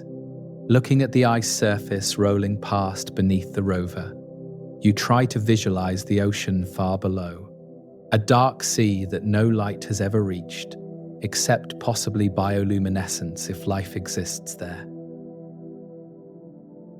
The water would be completely dark because no sunlight penetrates through kilometers of ice, and the pressure would be substantial, though not extreme, compared to Earth's deep oceans. The temperature would feel cold by human standards, but is warm by Enceladus standards, and the chemistry would be complex with salts and dissolved gases and organic molecules all mixed in the water. The ocean might be calm in some areas, and turbulent in others, depending on currents and vents. The rocky core beneath the ocean is probably about 190 kilometers in radius, roughly half the Moon's total radius, and it contains the raw materials that react with water to produce hydrogen and other chemicals. The reactions involve minerals in the rock, combining with water in a process called serpentinization, and the products include hydrogen gas, methane, and heat. These products rise into the ocean, where they become available for any chemistry or biology that might occur. The detection of hydrogen in the plumes confirms serpentinization is happening, and the ongoing process means chemical energy is continuously available in the ocean. The structure of Enceladus, from center to surface, is therefore layered. Rocky core at the center, liquid ocean surrounding the core, ice shell encasing the ocean, and surface features shaped by the interplay between tidal heating and ice dynamics. This structure is maintained by the orbital resonance with Dione that keeps tidal heating active, and the system appears stable over geological time. The ocean has likely existed for hundreds of millions of years at minimum, and possibly for much longer, and the environment has remained habitable by Earth standards for that entire period. Whether life has actually arisen in the ocean remains unknown, but the conditions are suitable. The rover continues southward across terrain that transitions from heavily cratered to less cratered as you approach the equatorial region, and the crater density decreases gradually with decreasing latitude. The ice beneath you connects to the ocean far below through the solid shell, and understanding that connection requires understanding how ice behaves under Enceladus's conditions. The ice is warm enough near the ocean interface to be relatively soft and perhaps even partially liquid in some places, while near the surface it is frozen solid and brittle. The temperature gradient through the ice shell drives slow convection in the deeper layers, and this convection helps transport heat from the ocean to the surface. The landscape's diversity makes more sense when you understand the internal heat and its distribution. And features like the smooth regions and grooved terrain can be explained as responses to tidal stress and heat flow. Areas where heat concentrated in the past might have experienced melting or softened ice that flowed to create smooth surfaces, while areas under tension created fractures and grooves. The South Polar region is the current focus of activity, but past activity occurred elsewhere, and future activity might shift to different locations as tidal stress patterns evolve over millions of years. Approaching the equatorial region where the first landing occurred shows familiar terrain, and the landscape matches what you observed at the beginning of the journey. The landing site appears ahead, the spacecraft still resting on the ice where it was left, and approaching it feels like returning to a known location after exploring unknown territory. The tracks from earlier explorations are still visible, and they mark your previous movements across this surface. The equatorial ice is quiet and ancient compared to the South Pole, but it is connected to the same system, part of the same moon with the same ocean below. The focus now shifts to what lies hidden beneath all the ice you have traversed. And the ocean beneath Enceladus's frozen shell represents one of the most scientifically important environments in the solar system. Understanding what the ocean contains and how it behaves comes from analyzing the plume material that erupts from the South Pole. And every particle that reaches space carries information about the chemistry happening far below. The instruments that sampled the plumes during your fly-through detected not just water, but a complex mixture of materials that reveals the ocean's nature. Salt was one of the first important detections in the plume material, and the presence of sodium chloride and other salts indicates the ocean water has been in contact with rock for extended periods. When water interacts with rock, minerals dissolve and create salty water similar to Earth's oceans, and the salt concentration provides clues about how long the interaction has been occurring. Enceladus's ocean appears to have a salinity similar to Earth's seas, possibly around 30 to 40 grams of salt per kilogram of water. And this salinity has been building up over millions of years as water continuously reacts with the rocky core. Beyond salt, the plumes contain silica particles, tiny grains of silicon dioxide that form when hot water interacts with rock at temperatures above 90 degrees Celsius. The presence of silica indicates hydrothermal activity is occurring on the ocean floor, where hot water emerges from vents in the rock and creates conditions similar to deep-sea hydrothermal systems on Earth. These vents are important because they provide chemical energy and create gradients in temperature and chemistry that can drive interesting reactions. On Earth, hydrothermal vents support entire ecosystems that do not depend on sunlight, and similar systems might exist in Enceladus's ocean.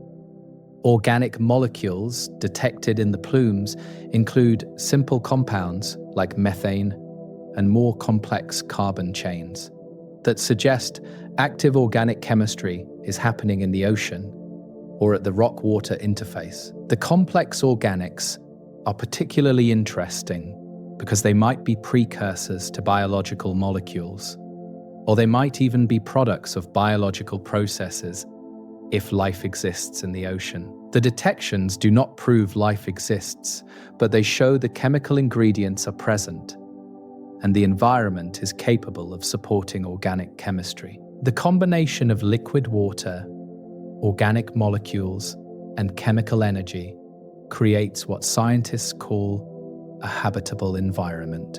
Hydrogen gas was detected in significant quantities in the plumes, and this detection is important because hydrogen can serve as an energy source for microbial life. On Earth, certain microorganisms combine hydrogen with carbon dioxide to produce methane and energy in a process called methanogenesis. And this process does not require sunlight or oxygen. If similar organisms exist in Enceladus's ocean, they could use the hydrogen produced by serpentinization reactions to power their metabolism. The amount of hydrogen detected suggests substantial chemical energy is available, and the production appears to be continuous as long as water and rock remain in contact. The ocean's chemistry appears slightly alkaline, with a pH above 7, similar to Earth's oceans, and this pH range is compatible with many biochemical processes that life uses. The water temperature in most of the ocean is probably close to 0 degrees Celsius, cold by human standards, but warm enough to remain liquid under pressure.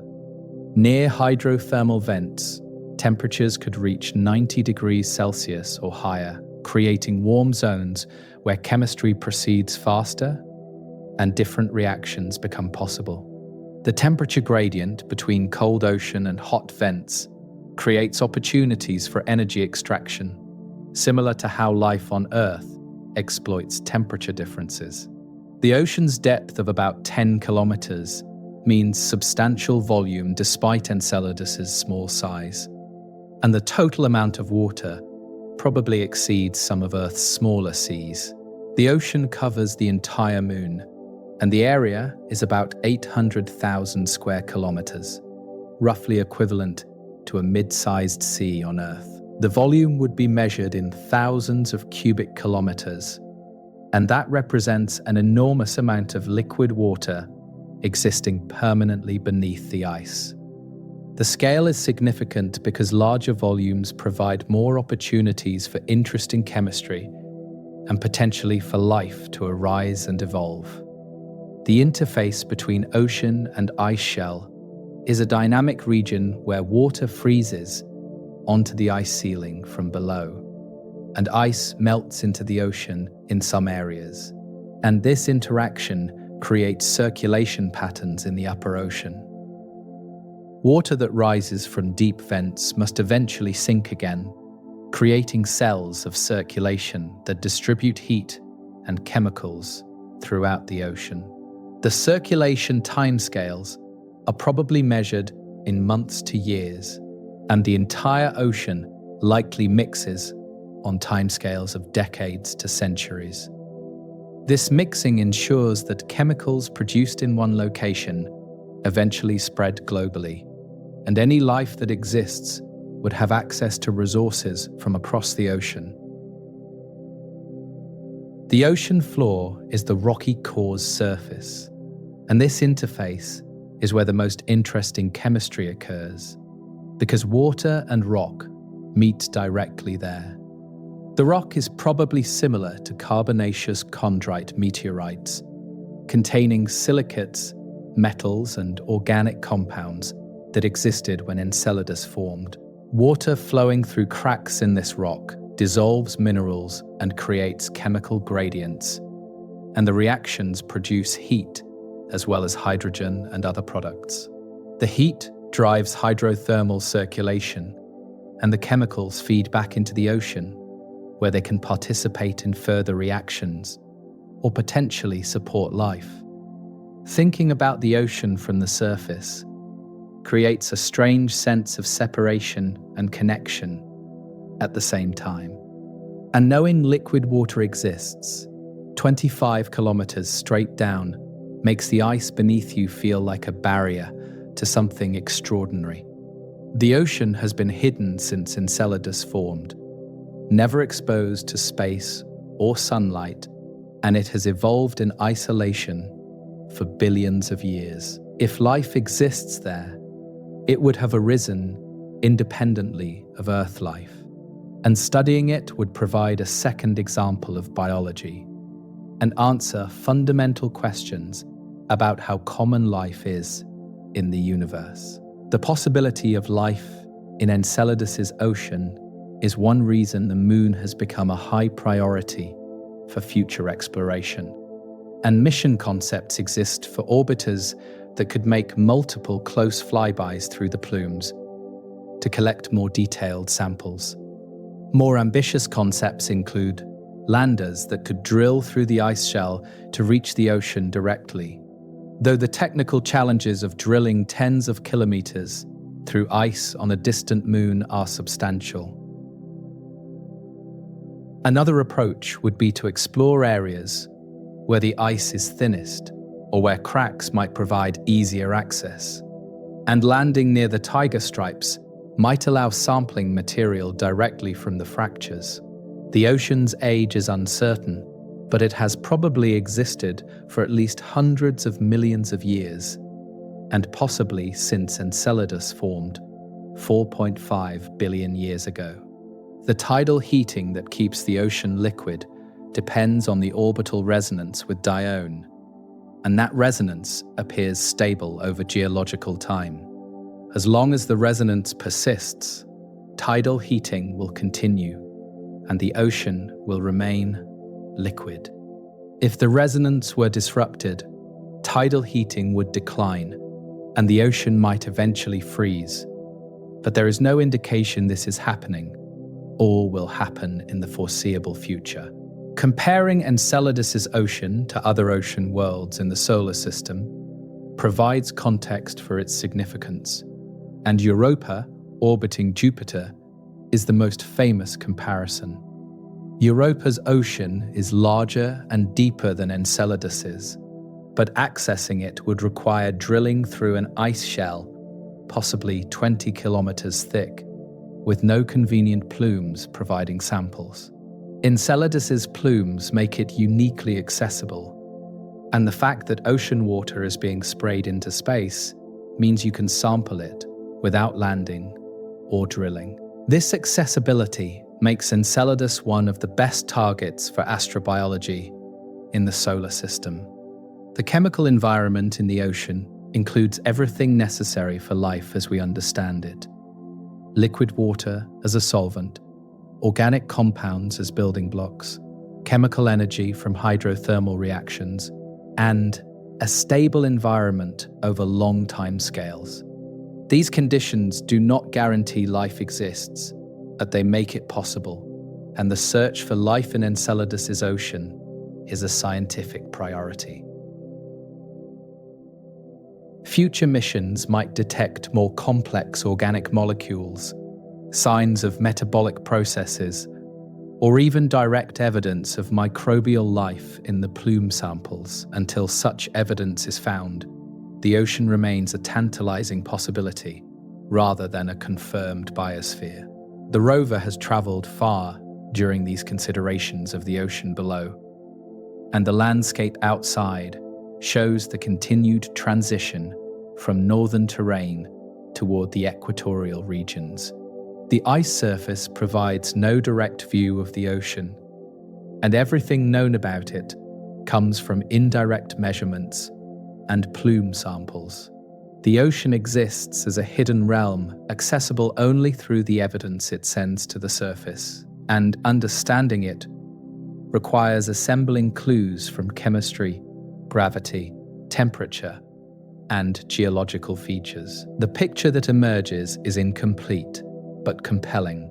An ocean world where conditions might support life existing far from the sun and independent of Earth.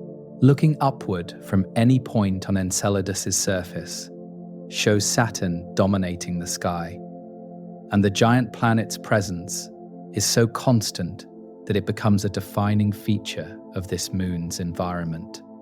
Saturn appears roughly 30 times larger in angular size than the moon appears from Earth, and the planet fills a significant portion of the sky above you. The view includes details that would be invisible to the naked eye from Earth, and the cloud bands that circle Saturn's globe are clearly visible as parallel stripes in shades of tan, cream, and pale gold. The bands are atmospheric features created by winds that blow at different speeds at different latitudes, and the boundaries between bands mark zones where winds interact and create complex weather patterns. The ring system extends from Saturn's equator in a thin, bright line that appears impossibly delicate from this distance, and the rings stretch far beyond the planet's visible edges in both directions. From Enceladus's current position, the rings are viewed at a slight angle rather than edge-on, and the tilt makes them more visible as distinct structures rather than a simple line. The rings catch sunlight and reflect it efficiently because they are made of ice particles similar to the ice beneath your feet, and their brightness rivals Saturn's own reflected light. The ring system extends from about 70,000 kilometers to several 100,000 kilometers from Saturn's center, and the full structure is vast, even though its thickness is measured in meters in most places. Saturn's position in the sky does not change as you move across Enceladus's surface, because the moon is tidally locked to the planet, always showing the same hemisphere towards Saturn. From any location on Enceladus's near side, Saturn remains fixed in position, neither rising nor setting, but hanging in the same spot day after day and year after year. The only way to make Saturn move in the sky would be to travel around to the far hemisphere, and crossing the boundary between near and far sides would cause Saturn to drop below the horizon and disappear. From the far hemisphere, Saturn would never be visible, and the sky would contain only stars and the sun. The clouds in Saturn's atmosphere create patterns that change over time, and watching carefully over hours shows subtle shifts in the band structure and occasional bright spots that might be storms. The changes are slow from this distance, and Saturn's day is only about 10.5 hours long, which means the planet rotates quickly and cloud features move across the visible face in a matter of hours. The rotation creates wind speeds of hundreds of kilometers per hour in some regions, and the energy driving these winds comes from Saturn's internal heat and the sun's radiation. The atmosphere is composed primarily of hydrogen and helium, with traces of methane and ammonia, and the colored clouds form from chemical reactions in the upper atmosphere. Looking at Saturn, you can see the shadow of the rings crossing the planet's face in a dark band that parallels the ring plane. The shadow's position depends on the season in Saturn's long year, and currently, the shadow falls across the southern hemisphere, creating a visible stripe of darkness. Saturn's seasons are driven by axial tilt, similar to Earth's seasons, but Saturn's year is 29.5 Earth years long, which means each season lasts over 7 Earth years. The current season affects how sunlight hits the rings and the planet, and it influences the appearance of both from Enceladus's vantage point. Other moons are occasionally visible near Saturn, and Titan is the most prominent when it passes through this region of sky, appearing as a bright orange point that outshines all other moons. Titan is Saturn's largest moon, bigger than the planet Mercury, and its thick nitrogen atmosphere gives it the orange color visible even from Enceladus. Titan orbits at 1.2 million kilometers from Saturn, much farther than Enceladus's orbit, and it takes 16 Earth days to complete one orbit. When Titan is visible from here, it appears as a bright star-like object that moves slowly against the background stars as it orbits. Closer to Saturn, other moons orbit inside Enceladus's path, and Mimas is sometimes visible as a faint point near the planet's limb. Mimas is smaller than Enceladus and orbits closer to Saturn at about 185,000 kilometers, and it completes an orbit in just under 1 Earth day. Mimas is famous for its giant crater called Herschel, which gives the moon a superficial resemblance to the Death Star from Star Wars, though the crater is a natural impact feature. Beyond Enceladus's orbit are Tethys, Dione, and Rhea, each orbiting farther from Saturn and taking longer to complete their paths. The orbital relationship between Enceladus and these other moons shapes the tidal heating that keeps Enceladus active. And Dione in particular plays a crucial role through the 2-to-1 orbital resonance. Dione orbits at about 377,000 kilometers from Saturn, and its gravitational influence keeps Enceladus's orbit eccentric, despite Saturn's tendency to circularize it. The resonance creates a stable configuration that has probably existed for millions or billions of years, and it ensures Enceladus remains geologically active over long timescales. Without Dione, Enceladus would likely be a frozen, inactive moon, similar to most other small satellites. Saturn's reflected light provides significant illumination during Enceladus's night, and the planet acts like an enormous moon in Earth's sky, casting enough light to see by. The brightness varies depending on Saturn's phase, from Enceladus's perspective, and when Saturn is fully illuminated from this location, its reflected light creates shadows on Enceladus's surface. During the day, Saturn remains visible because there is no atmospheric scattering to create a bright sky, and the planet shares the black star-filled sky with the Sun and stars.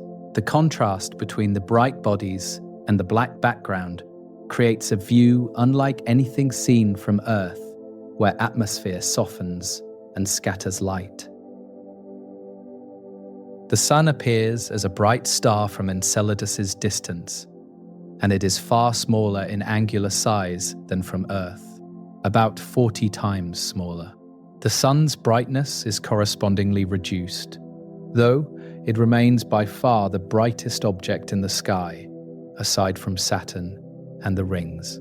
Sunlight at Enceladus's distance provides about 1% of the illumination available on Earth, equivalent to light levels during deep twilight.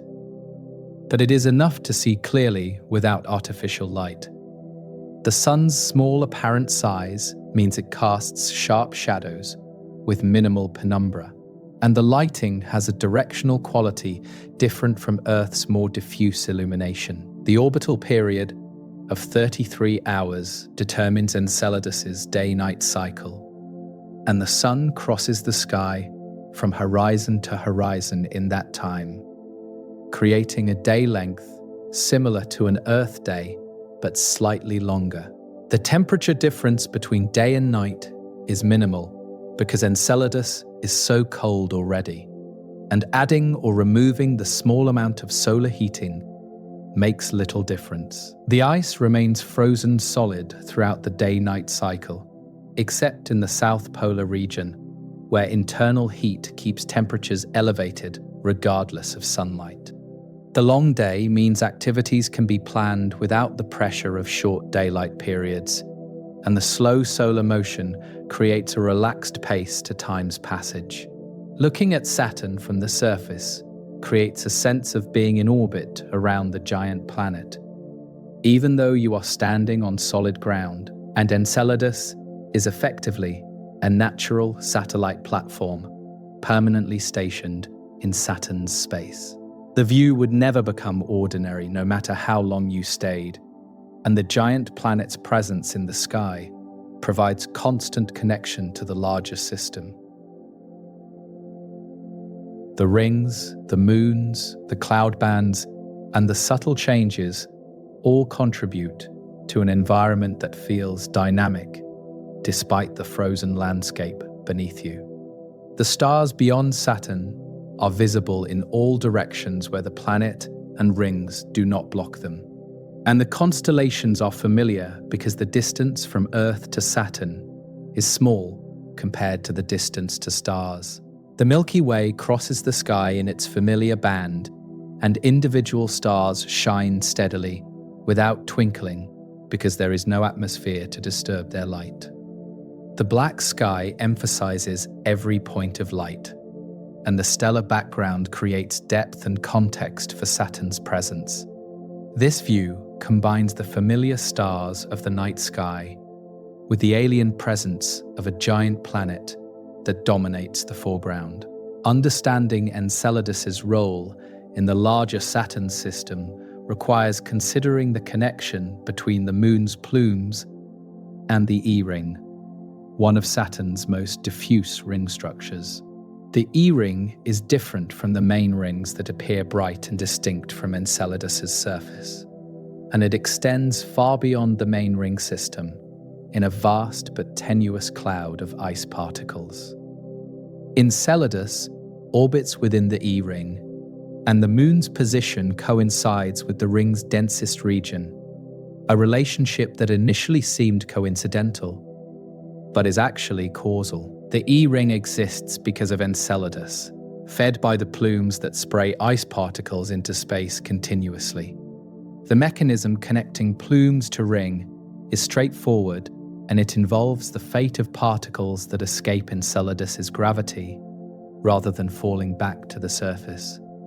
When water vapor and ice particles erupt from the tiger stripe fractures, they follow ballistic trajectories determined by their initial velocity and Enceladus's gravity.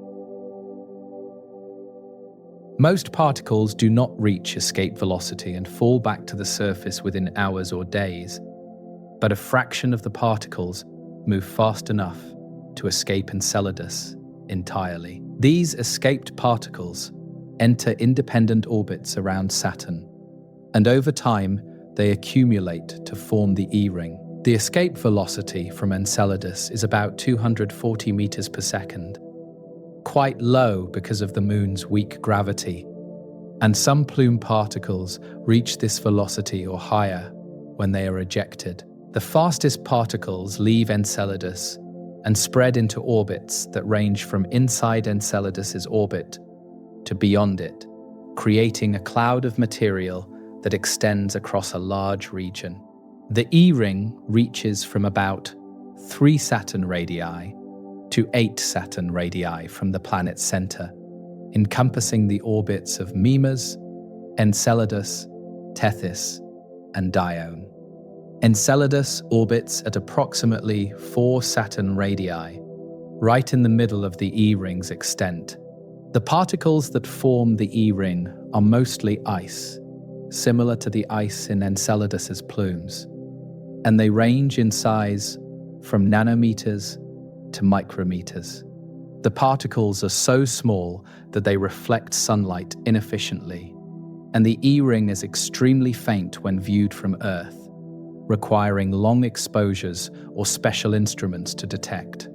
From within the E-ring at Enceladus's position, the particles are too sparse to be visible to the eye, and the ring exists as an invisible cloud surrounding you. Only when viewed from certain angles with the right lighting do the particles become apparent as a subtle brightening of space.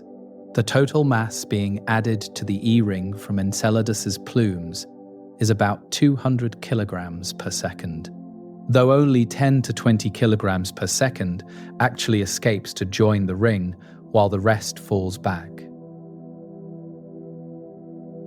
This ongoing supply of material maintains the E-ring against losses from various processes, including particle collisions, radiation damage, and gravitational interactions. The E-ring is not a stable structure, but rather a dynamic system continuously fed by Enceladus and continuously losing particles, and the balance between supply and loss determines the ring's current density. The E-ring's discovery predates the discovery of Enceladus's plumes by several decades, and astronomers knew the ring existed long before they understood its source. Early observations from Earth detected a faint extension of Saturn's ring system beyond the main rings, and spacecraft missions confirmed the E-ring's extent and composition. The ring remained mysterious until Cassini discovered the plumes in 2005, and suddenly the connection became clear. The E-ring and the plumes were not separate phenomena, but two aspects of the same process: water from Enceladus's ocean being expelled into the Saturn system. Other moons orbit within the E-ring, and their surfaces are affected by the continuous rain of ice particles from the ring material. Tethys and Dione both show surfaces that are brighter on their leading hemispheres, where they collide with E-ring particles as they orbit, and the accumulation of fresh ice from ring material helps keep their surfaces bright. The interaction between OONS and ring demonstrates how interconnected the Saturn system is, with material from one object affecting others across vast distances. Looking up from Enceladus's surface, the E-ring itself is invisible to your eye because the particles are too sparse and too small to create visible reflections. The ring's presence is real, but imperceptible without instruments, and you are standing inside it without any visual indication. From Earth or from greater distances in the Saturn system, the E-ring appears as a faint glow that extends well beyond the bright main rings, detectable only through careful observation. The view from within is empty space, but you are surrounded by billions of tiny ice particles drifting in their slow orbits around Saturn. The composition of E-ring particles matches Enceladus's plume material precisely, and this chemical signature confirmed the connection before it was fully understood. Spectroscopic analysis showed that the ring particles are water ice with traces of the same salts and organics found in the plumes, and the size distribution of particles also matched predictions based on plume eruption dynamics. The evidence became overwhelming that Enceladus creates the E-ring, and no other source could explain the ring's composition, location, and structure as completely as the plume hypothesis does. From your position on the ice, you can watch plume material rising from the tiger stripe fractures in the distance toward the South Pole. And you know that some of that material will eventually join the E-ring.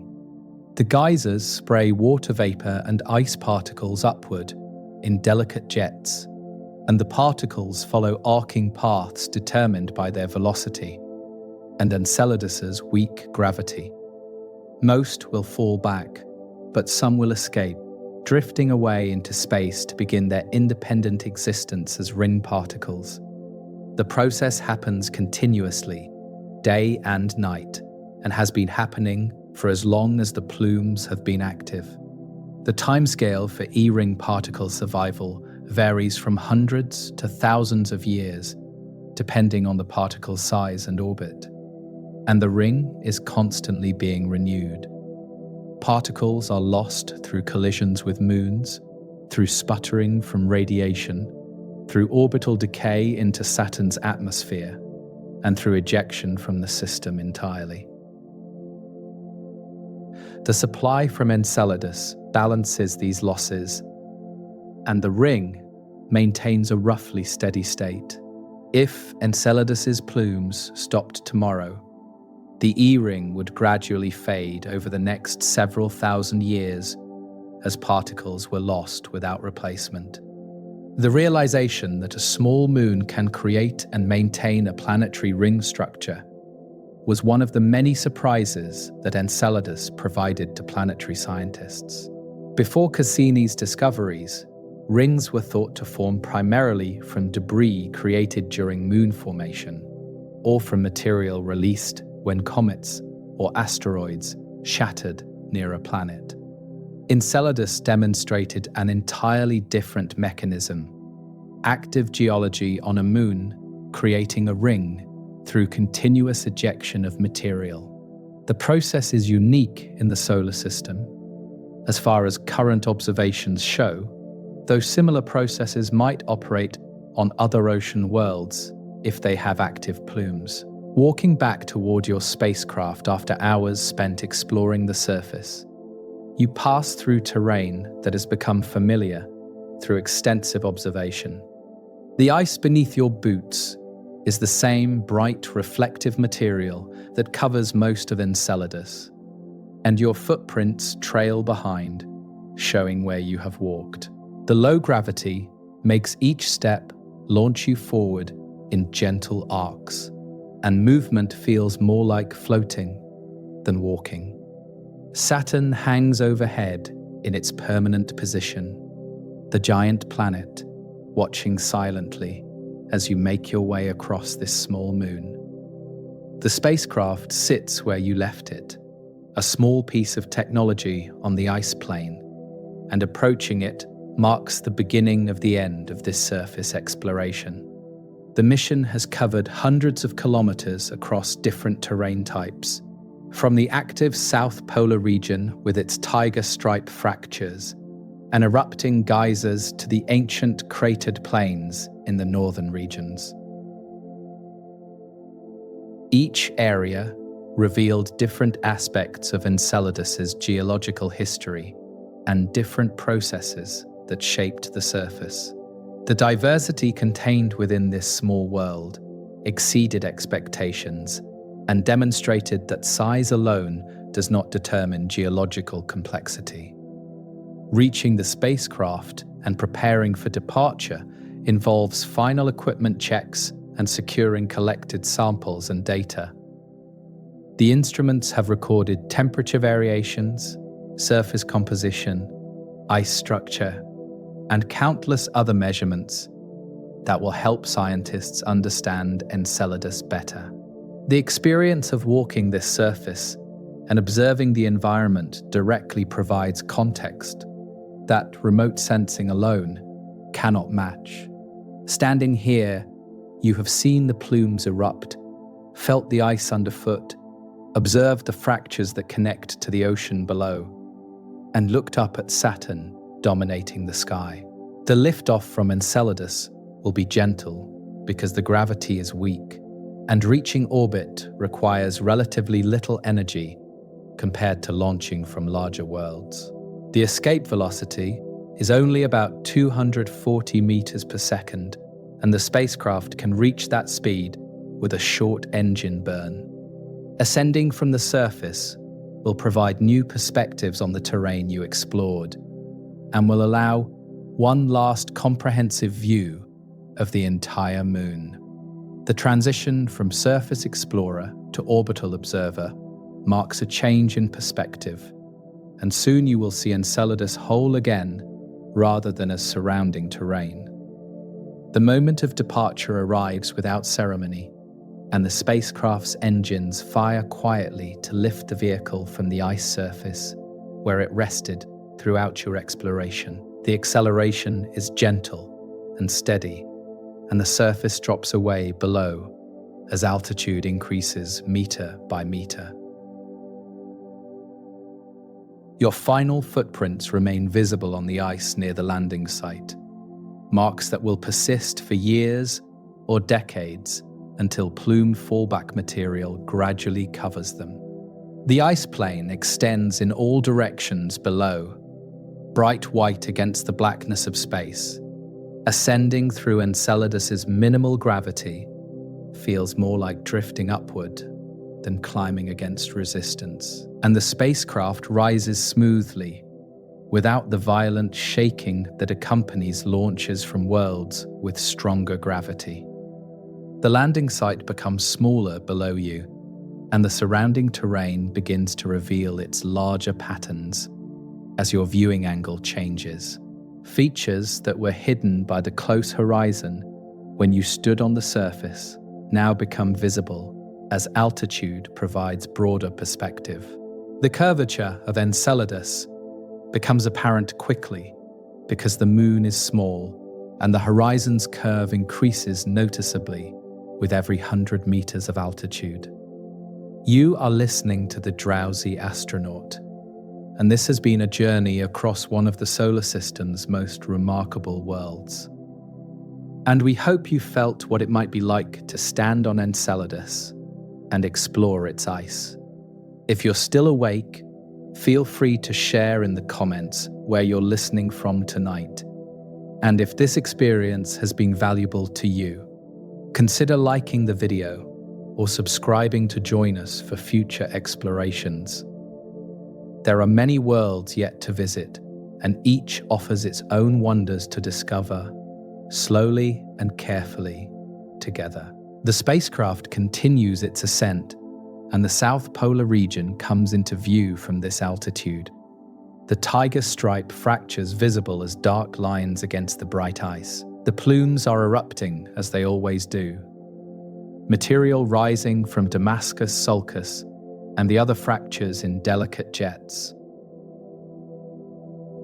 From this perspective, you can see how the plumes spread as they rise, particles diverging from the concentrated jets near the surface into broader clouds at higher altitudes. Some particles are already falling back, following ballistic arcs that will return them to the surface downrange from the eruption points. Reaching orbital altitude takes several minutes, and the view transforms from landscape below to world beyond as Enceladus becomes a sphere rather than a surface. The entire Moon becomes visible in a single glance, the bright ice reflecting sunlight with exceptional efficiency. The South Polar region shows its smooth terrain clearly, the lack of craters marking it as geologically young. The northern hemisphere displays its ancient cratered plains, surfaces that record billions of years of impact history.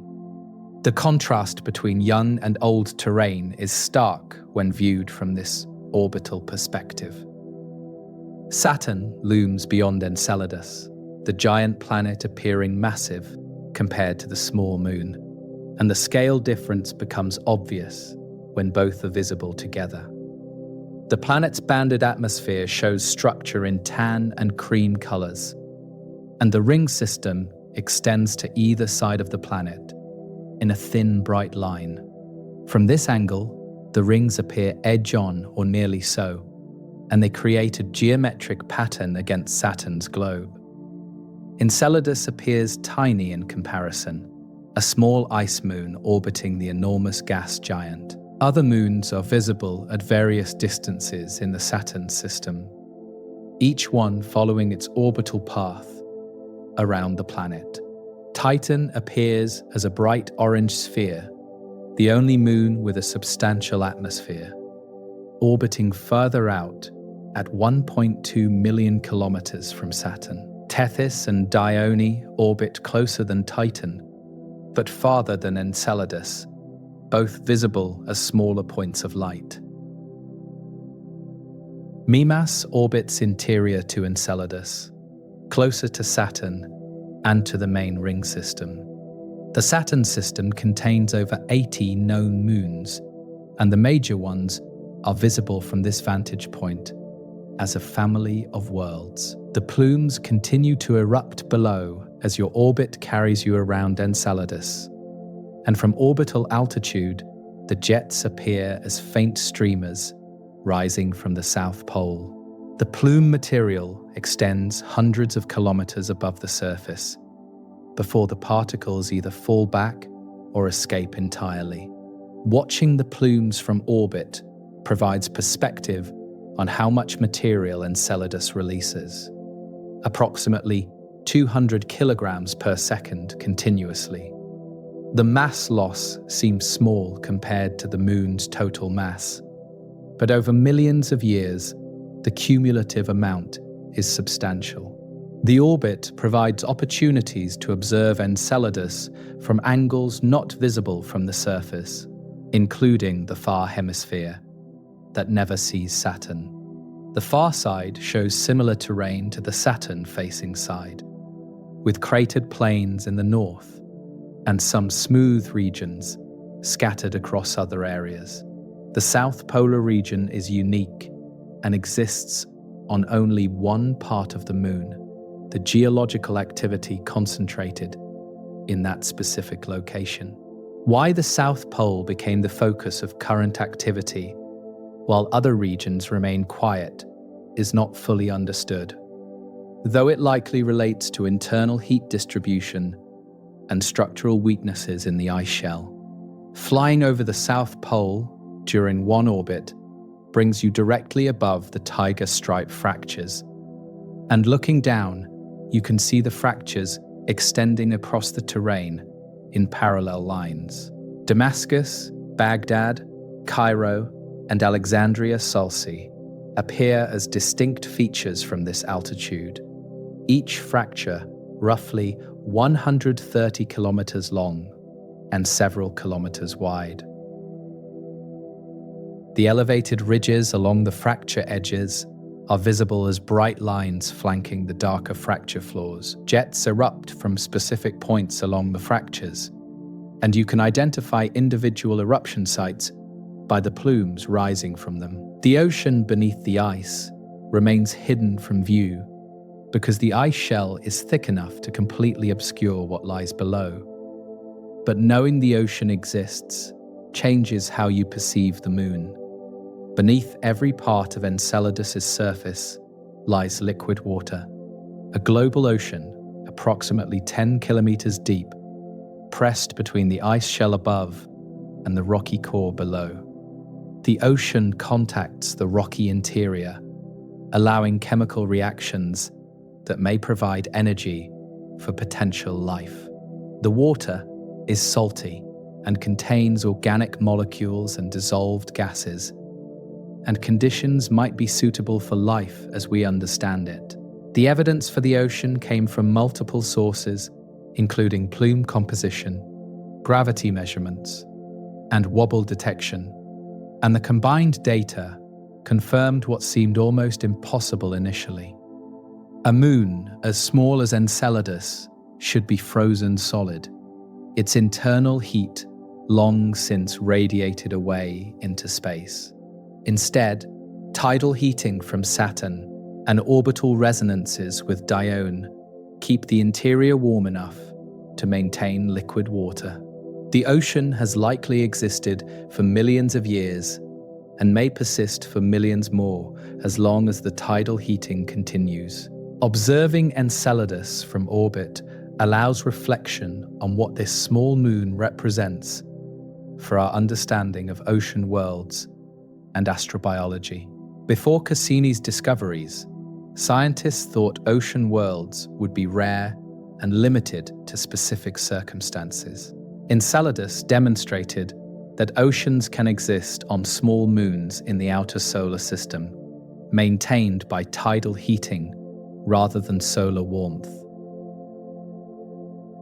The discovery expanded the potential habitable zone far beyond the narrow region around the Sun, where liquid water exists on planetary surfaces. The possibility of life in Enceladus's ocean remains speculative, but the ingredients are present, including liquid water, organic molecules, and chemical energy. Life on Earth exists in similar environments, in the deep ocean near hydrothermal vents, where sunlight never reaches, and organisms derive energy from chemical reactions. Enceladus's ocean may host similar ecosystems if life arose there, though confirming this would require direct sampling of ocean water beyond what plume analysis provides. Future missions might attempt to access the ocean directly or analyze plume material in greater detail to search for biological signatures. The time spent in orbit gradually comes to an end, and the spacecraft must eventually leave the Saturn system to return data and samples to Earth. The journey back will take years, just as the outbound journey did, crossing billions of kilometers of space. Before departure, you take final observations of Enceladus from orbital distance, watching the moon complete its rotation and seeing all its regions pass below. The bright ice, the plumes, the fractures, the cratered plains all become part of memory as the spacecraft prepares for departure. The engine burn that will send the spacecraft on its return trajectory is longer and more powerful than the gentle liftoff from Enceladus's surface. And when it begins, the moon starts to shrink in the window. The distance increases steadily, and Enceladus transitions from a nearby world, filling the view, to a smaller sphere against the blackness. The plumes remain visible for a while, faint jets extending from the south polar region, but eventually they fade into invisibility as distance grows. Saturn remains visible much longer, the giant planet bright enough to see across vast distances. Looking back at Enceladus from increasing distance, the moon returns to being a bright point among Saturn's family of satellites, the individual features no longer distinguishable. The exceptional brightness persists, making Enceladus easy to identify, even when its disk is too small to show detail. The moon continues its orbit around Saturn, one revolution every 32.9 hours, and the plumes continue to erupt, whether observed or not. The geological activity that makes Enceladus remarkable persists independent of human observation. The experience of exploring Enceladus provided direct contact with an ocean world, walking across ice that covers a global sea, flying through geysers that spray ocean water into space, and observing active geology on a world far from the Sun. The mission revealed Enceladus not as an abstract concept, but as a real place with specific characteristics, terrain you can walk across, ice you can touch, features you can observe directly. The Moon exists as a physical location in space that humans might someday visit, just as this journey imagined. The significance of Enceladus extends beyond its individual characteristics to what it represents for planetary science and the search for life beyond Earth. The Moon demonstrated that the outer solar system contains environments where life might exist, that geological activity can persist on small worlds through tidal heating, and that oceans exist in places we did not expect. Each discovery about Enceladus expanded our understanding of what is possible in the universe and where we might search for life. The spacecraft continues outward from Saturn, and the planet itself begins to shrink in the distant view, the ring system becoming less distinct as millions of kilometers accumulate. The journey homeward will be long and lonely, crossing the outer solar system's vast empty spaces. Enceladus and Saturn recede into the distance, becoming memories of worlds visited and explored. The data and samples carried back will allow detailed study, but the direct experience of being there remains unique and unrepeatable. Enceladus continues in its ancient orbit, a small moon circling a giant planet in the outer darkness, and its ocean remains hidden beneath the ice. The plumes continue to feed the E-ring with fresh ice particles, maintaining the diffuse ring structure that extends across the inner Saturn system. The moon's geology remains active, heat flowing from the interior, water circulating beneath the ice, and geysers erupting from the tiger stripe fractures. All of this continues as it has for countless years and will continue for countless more. A living world at the edge of the solar system.